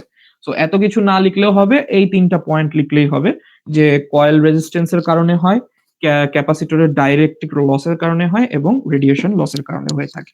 ঠিক আছে? আচ্ছা। তো এটা কিভাবে মানে এই যে এইগুলা হচ্ছে সেগুলা কিভাবে হয়? তো এই কোয়েশ্চেন অত ওইভাবে আসে না। তারপরেও আমরা যদি ওই জিনিসটা যদি কেউ এক্সট্রা লিখতে চাও, তো লিখতে পারো যে জিনিসটা হয় যে ক্যাপাসিটর বা আমাদের যে ক্যাপাসিট্যান্স ভ্যালুটা আছে এই ভ্যালুটা লার্জ হতে থাকে। ইন্ডাকট্যান্স এর ভ্যালুটা লার্জ হয়ে যায়। যার কারণে হচ্ছে আমাদের কি ধীরে, ধীরে ফ্রিকোয়েন্সিটা লো হইতে থাকে। এই এতটুকুই। তারপর হচ্ছে তাহলে ট্যাঙ্ক সার্কিট যেহেতু ড্যাম্পড অসিলেশন ক্রিয়েট করতেছে তাহলে আমাদের দরকার কি? Undamped oscillation. তো কোয়েশ্চেন ২ টাইপের হইতে পারে। এগুলো থিওরি কোয়েশ্চেন যে কেন ট্যাঙ্ক সার্কিট হচ্ছে ড্যাম্পড অসিলেশন প্রডিউস করে? অথবা তোমাকে আরেকটা কোয়েশ্চেন দিতে পারে যে ট্যাঙ্ক সার্কিট থেকে তুমি কিভাবে আনড্যাম্পড অসিলেশন পাইতে পারো। ঠিক আছে? তো এখানে যেটা হয় যে আমরা তো জানি যে হচ্ছে কিভাবে ড্যাম্পড অসিলেশন হচ্ছে। তো এখন আনড্যাম্পড অসিলেশন করার জন্য আমাদের একটা এক্সটার্নাল এনার্জি দিতে হয়। ঠিক আছে? মানে বাইরে থেকে একটা এক্সট্রা এনার্জি দিতে হবে যাতে করে আমাদের ট্যাঙ্ক সার্কিট যে ড্যাম্পড অসিলেশনটা ক্রিয়েট করতেছে সেটা যেন ড্যাম্প না হয়ে আনড্যাম্পড হয়ে যায় বা ফ্রিকোয়েন্সি যেন ডেড না হয়ে যায়। তার জন্য আমাদের যেটা করতে হবে কি? আমাদের এই এক্সটার্নাল এনার্জির কারণে যেটা হয় যে ওই যে আমাদের কয়েল রেজিস্ট্যান্স এর কারণে যে হিট হয়, সেই হিটের কারণে কি হয়? এনার্জি লস্ট হচ্ছে বা এনার্জি চলে যাচ্ছে। তো তার জন্য আমাদের এক্সটার্নাল এনার্জি প্রয়োজন। তারপর হচ্ছে ডাইইলেকট্রিক লসের হয় ক্যাপাসিটরে। সেটার জন্য যে এনার্জিটা লস হচ্ছে তার জন্য একটা এক্সট্রা এনার্জি দিতে হয়। এবং আবার যেটা হয় যে আমরা কিছু লোড কানেক্ট করি। সেই লোড কানেক্ট করার কারণে তার কিছু নিজস্ব লস থাকে। সেটার কারণে আমাদের এক্সট্রা এনার্জিটা দেওয়া প্রয়োজন পড়ে। সো ড্যাম্পড অসিলেশন এর যে কারেন্ট গুলা আছে সেই কারেন্ট গুলার এগেইনস্ট এ আমরা হচ্ছে ওই এক্সটার্নাল এনার্জি গুলা দিয়ে রাখি। এক্সটার্নাল এনার্জি গুলা দেই। যার কারণে হচ্ছে যাতে আমার টোটাল সার্কিটের বা ট্যাঙ্ক সার্কিটের লস যাতে কম হয়। ঠিক আছে? এবং আমাদের যে সিগন্যালটা আছে সেটা যেন একটা কনস্ট্যান্ট টাইমে বা মানে কনস্ট্যান্ট রেটে নির্দিষ্ট টাইম পর্যন্ত যেন আমরা পেতে পারি। ঠিক আছে? সো এই যে যদি এই অংশটুকু ভালো করে পড়ো তাহলে ওইটার কাজও সেম কথাই লিখা। জাস্ট খালি তখন বলতে হবে যাতে এনার্জিটা লস না হয়। ঠিক আছে? বা একবারে আমাদের যে সিগন্যাল বা অসিলেশনটা আছে সেটা যেন ডাই ডাউন না হয়ে যায়। ঠিক আছে? বুঝা গেল? আচ্ছা। তো এখন জি স্যার, কোয়েশ্চেন বুঝতে আসতে পারছি। পারে যে কিভাবে এখন এক্সট্রা এনার্জি আমরা দিতে পারি বা কিভাবে লস হতে পারে? এরকম কোয়েশ্চেন দিতেই পারে। ঠিক আছে? তো এত কিছু অত লিখতে হবে না। এই যে ব্রাউন কালার করা আছে যে এনার্জি যখন লেস এনার্জি সাপ্লাই দেওয়া হয় তখন অসিলেশনটা হচ্ছে শ্রিঙ্ক হয়ে যায়। কিন্তু যখন মোর এনার্জি যখন সাপ্লাই দিবা তখন অসিলেশনটা গ্রো করতে থাকে। ঠিক আছে? তো এটাই এত কিছু এর একটা কারণ তোমার হচ্ছে যদি আমরা সার্কিটে একটা নির্দিষ্ট পরিমাণ কারেন্ট মানে এনার্জি হচ্ছে সাপ্লাই দিতে চাই, সেক্ষেত্রে কি রিজন হতে পারে আনড্যাম্পড অসিলেশন পাওয়ার ক্ষেত্রে? আরেকটা রিজন যে তুমি যে এই যে এনার্জি দিচ্ছ, ঠিক আছে, এক্সটার্নাল যে এনার্জিটা দিবা, এই এনার্জিটা কিন্তু তোমাকে একটা নির্দিষ্ট ফ্রিকোয়েন্সিতে মেনটেন করতে হবে। তুমি কিন্তু চাইলে আবার মনে করো না যে এক্সটার্নাল এনার্জিটা আমি অন্য ফ্রিকোয়েন্সিতে দেই।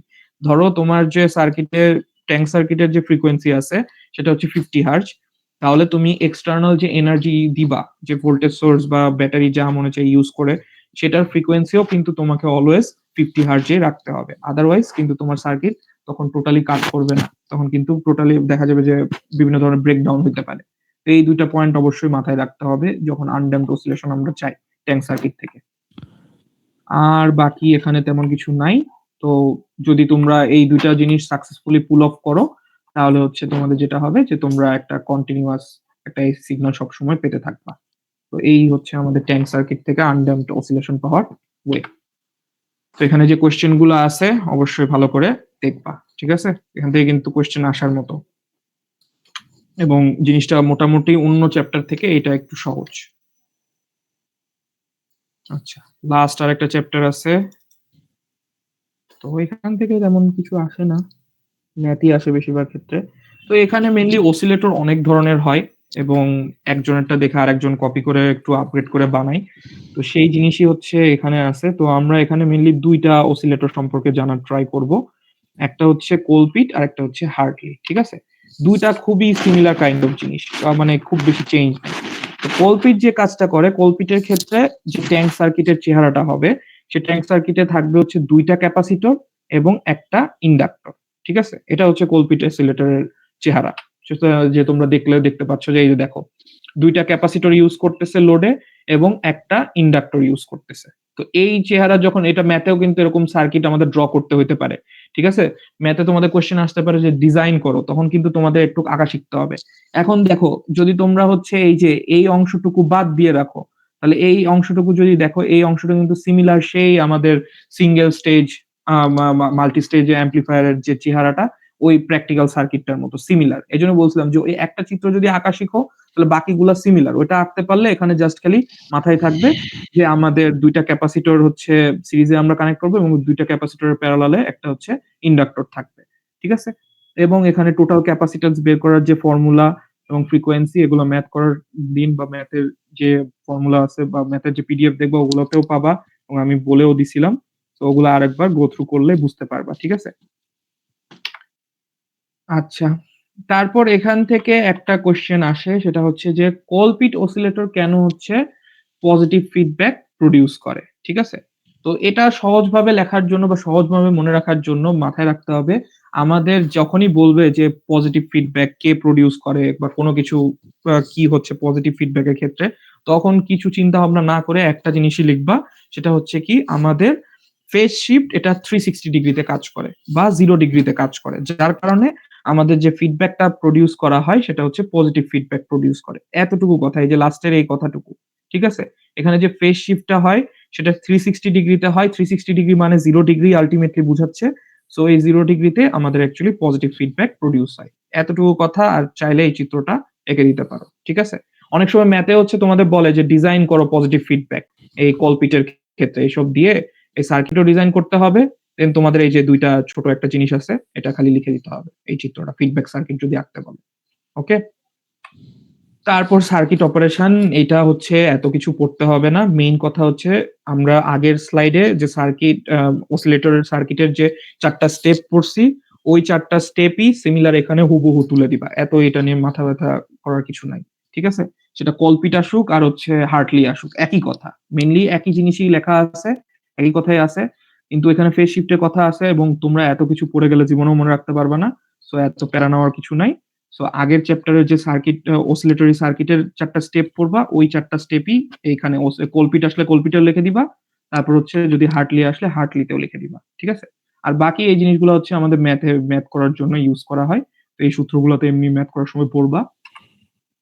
আর হার্টলির ক্ষেত্রে এখন যেটা হবে, মানে কোলপিট ইউজ করতো দুইটা ক্যাপাসিটর একটা ইন্ডাক্টর, আর হার্টলি করবে হচ্ছে দুইটা ইন্ডাক্টর একটা ক্যাপাসিটর, ঠিক আছে? বাকি সব জিনিস সেম, এই একই জিনিস একই কথা, ঠিক আছে? কিভাবে আবার ওই যে একই কথা কেন হচ্ছে হার্টলিও হচ্ছে পজিটিভ ফিডব্যাক প্রডিউস করে, ওই একই কথা লিখবা যে ইকুইভ্যালেন্ট মানে 360 ডিগ্রিতে ফেজ শিফট হয়, ইকুইভ্যালেন্ট হচ্ছে আমাদের 0 ডিগ্রি, তার মানে এটা পজিটিভ ফিডব্যাক। ঠিক আছে? সার্কিট অপারেশন ওই যে 4টা স্টেপ পড়ছো, ওই 4টা স্টেপ, এক্সট্রা করে কোনো কিছু মুখস্থ করার কোনো দরকার নেই। তারপর ফিডব্যাক ফ্র্যাকশনের এগুলো সূত্র পড়বা, আর এটার যে 3-4টা ম্যাথ আছে, এই ম্যাথগুলো খুবই ইম্পর্টেন্ট, এগুলো জাস্ট ভালো করে প্র্যাকটিস করবা। এই ম্যাথগুলো ইজিও, ঠিক আছে? সূত্র 3-4টা আসছে, 3-4টা পড়লে ম্যাথগুলো তোমাদের ঘুরাই পেঁচায় কিছু দিবে না, সেম টাইপের ম্যাথ দিবে। সো এই ম্যাথগুলো একটু দেখে যাবা, ঠিক আছে? সো মেইনলি লাস্টের যে 2টা স্লাইড আছে, এই 2টা স্লাইড হচ্ছে একটু ভালো করে পড়বা। এখান থেকে দেখা যায় যে মানে ম্যাথ থিওরি মিলায় তোমাদের 7 থেকে 10 মার্কের কোয়েশ্চেন থাকে। তো এগুলো হচ্ছে যদি পড়ে যাও তো 7-10 মার্ক, এগুলো একটু মোটামুটি ইজিও আছে। সো মার্ক গ্র্যাব করার জন্য এই 2টা স্লাইড হচ্ছে একটু ভালো করে পড়বা। ওকে? তো এই ছিল আমাদের ফাইনালের মোটামুটি যে সিলেবাস। তো পি সেকশনের যারা, তারা তো মোটামুটি দেখলা আবারও বা রিভাইজ হইলো। এর বাইরে যারা আছো তাদের হয়তো বা অনেক জিনিস মাথার উপর দিয়ে যাইতে পারে, বা যারা পড়ছো তারা বুঝতে পারবা কিছু কিছু। তো এক রাতে তো আর সবকিছু দেখাই দেওয়া যায় না, তারপরেও যতটুকু চেষ্টা করলাম তোমাদের জন্য একটু ওভারভিউ দেওয়ার চেষ্টা করছি। তো এখন যদি কারো কোনো কোয়েশ্চেন থাকে আস্ক করতে পারো। স্যার এই চ্যাপ্টারের ম্যাথগুলা স্যার যদি একটু বলতেন বা দেখাইতেন। এই চ্যাপ্টারে ম্যাথ গুলা দেখাইতে হবে, ওই দিন ছিল না? আমি ওইদিন মেবি বাইরে ছিলাম, সো তাহলে ক্লাসটা ভিডিও অ্যাটেন্ড দেখবা, করতে পারি। আবার কি আমাকে কষ্ট করে আবার লেকচার না দেওয়া স্যার, নিতে চাচ্ছ? সমস্যা নাই স্যার, আমি ভিডিও দেখে নিব। আচ্ছা, একটু দেখি কত নাম্বার চ্যাপ্টার জানি এটা, চ্যাপ্টার 14 না?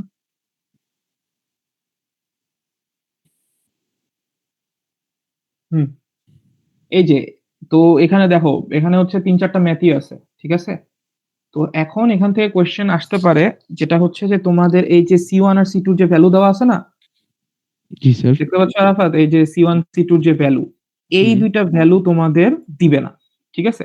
ইন্ডাক্টরের ওকে। ভ্যালু দিয়ে দিতে পারে, এটা হচ্ছে কলপিটের ক্ষেত্রে, ঠিক আছে?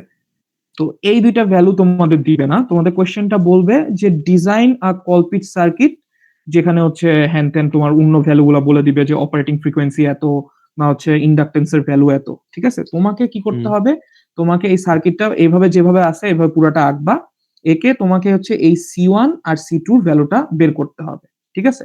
সূত্র কিন্তু আমাদের ওই কয়টাই, ওই যে টোটাল ক্যাপাসিটেন্সের এই যে এখান থেকে C1 C2 বের করা যায়, তোমার যেকোনো একটা ভ্যালু অবশ্যই দিবে। তারপর হচ্ছে এই যে ফ্রিকোয়েন্সির যে সূত্রটা আছে, ঠিক আছে? এই সূত্র হুম। লাগবে আমাদের। এবং লাস্টে হচ্ছে আমাদের এই যে ফিডব্যাক ফ্র্যাকশন, তোমাকে এই যে কিছু একটা দিয়েই দিবে, তোমাকে ইন্ডাকটেন্সের ভ্যালু দিয়ে দিবে, তোমাকে ফিডব্যাক ফ্র্যাকশন দিয়ে দিবে, ঠিক আছে? হুম। আর এই অপারেটিং ফ্রিকোয়েন্সিটা দিবে। তো এখান থেকে তোমার হচ্ছে C1 C2 এভাবে বের করে নিতে হবে, ঠিক আছে? জাস্ট খালি নরমাল ক্যালকুলেশন, তোমার সূত্র কিন্তু এই 3টাই, এক্সট্রা কোনো সূত্র নাই, ঠিক আছে? জি পরে স্যার, তোমাকে বুঝতে যে পারছি। কাজ করতে হবে, মানে সার্কিট তো তুমি এটা আঁকবাই, এই C1 আর C2 এর জায়গায় ভ্যালু গুলা জাস্ট খালি ইনপুট দিবা, ঠিক আছে? জি আর স্যার। যদি তোমাকে সার্কিট দিয়ে দেয় তাহলে তো বুঝতেছো যে কি কি বের করতে বলবে, আইদার অপারেটিং ফ্রিকোয়েন্সি বের করতে বলবে আর ফিডব্যাক ফ্র্যাকশন বের করতে বলবে, ঠিক আছে? আর খেয়াল জি স্যার, রাখবা যে বুঝতে জিনিসটা পারছি। হচ্ছে কি জিনিস, মানে কোলপিট বলতেছে নাকি ও হচ্ছে তোমার হার্টলি বলতেছে, ঠিক আছে? সিমিলারলি হার্টলির ক্ষেত্রে ওই একই জিনিস। হার্টলির ক্ষেত্রে এখন তোমার যেটা হবে যে তোমাকে হয়তোবা এই যে ইন্ডাক্টরের যে ভ্যালু 2টা আছে, এই ইন্ডাক্টরের ভ্যালু 2টা বের করতে বলবে, ঠিক আছে? তখন হচ্ছে ক্যাপাসিটরের ভ্যালুগুলা দিয়ে দিবে, ঠিক আছে? ক্যাপাসিটরের ভ্যালু দিয়ে দিবে, তারপর হচ্ছে ফিডব্যাক ফ্র্যাকশন যেটা থাকবে সেটা দিয়ে দিতে পারে, অপারেটিং মানে ফ্রিকোয়েন্সি দিয়ে দিবে। সো যখনই সবার জন্য এটা যখনই যদি বলে যে ডিজাইন করতে হবে কলপিট ফ্রিকোয়েন্সি, তখন কিন্তু তোমরা ডিজাইন করা মানে কিন্তু অবশ্যই সার্কিটটা তোমাদের আঁকতে হবে, এবং দেখবা যে সার্কিটে হয় আইদার ইন্ডাকটেন্সের ভ্যালু মিসিং অথবা ক্যাপাসিটরের ভ্যালু মিসিং, ঠিক আছে? সো এই 2টা ভ্যালু বের করে তোমাদের কিন্তু সলভ করতে হবে। তো খালি হচ্ছে ডিজাইন করতে বললে খালি হচ্ছে ইন্ডাক্টর আর ক্যাপাসিটর ভ্যালু বের করে রেখে দিবা না, তাহলে কিন্তু মার্ক পাবা না, পাইলেও 1-2 পাবা, ফুল মার্কস কিন্তু তখন পাবা না। সো এই জিনিসটা হচ্ছে একটু খেয়াল রাখবা। বাকি এই চ্যাপ্টার ম্যাথ গুলো সবই সহজ, একটু জাস্ট খালি তোমরা দেখলেই বুঝতে পারবা, এখানে আহামরি কঠিন পেঁচানোর কিছু থাকবে না, এবং তোমাদের কোয়েশ্চেনও পেঁচাই দিবে না, এতটুকু বলবে খালি ডিজাইন করো, ঠিক আছে? জি স্যার, বুঝলা বুঝতে আরাফাত? পারছি। জি স্যার, বুঝতে পারছি। ওকে, আর কারো কোনো কোয়েশ্চেন? বাকিরা কি কেউ ক্লাস করতেছে না নাকি? করতেছি তো স্যার। কি পৃথিলা ব্যাপারে একাই? আচ্ছা, করলে আমি করছো, একাই রেকর্ড ক্লাস করা আছে, করতেছি। একটু পরে রেকর্ডিং দিয়ে দিচ্ছি, সমস্যা নাই। তো এই হলো তোমাদের আপাতত ক্লাস শেষ। তো এখন শনিবারে পরীক্ষা দাও, ঠিক আছে? শনিবারে এমনিতে আমার গার্ড আছে। সো পরীক্ষা শেষে দেখা করতে পারো। তোমাদের পরীক্ষা কোন স্লটে? 501, 500, 2, 503 যেকোনো একটাতে ডিউটি দিয়েন স্যার। পরীক্ষা তোমরা কি ভাবছো ফাইনাল এক্সামের পরীক্ষার সময় তোমাদের হচ্ছে সিটি পরীক্ষার মতো দেখতে দিব? তা দিব না। ফাইনালের সময় কোনো হিসাব নিকাশ নাই। খাতা নিয়ে যাবো। আচ্ছা ঠিক আছে স্যার, সমস্যা নাই। তাও আপনি হ্যাঁ। থাকলে এট লিস্ট একটা সাহস পাবো। জি আচ্ছা, স্যার, সার্কিট ঠিক ভুলে আছে। গেলে আপনি একটু বলে দিতে পারবেন, বা সার্কিট ভুলে গেলে। হুম। এসব সুযোগ সুবিধা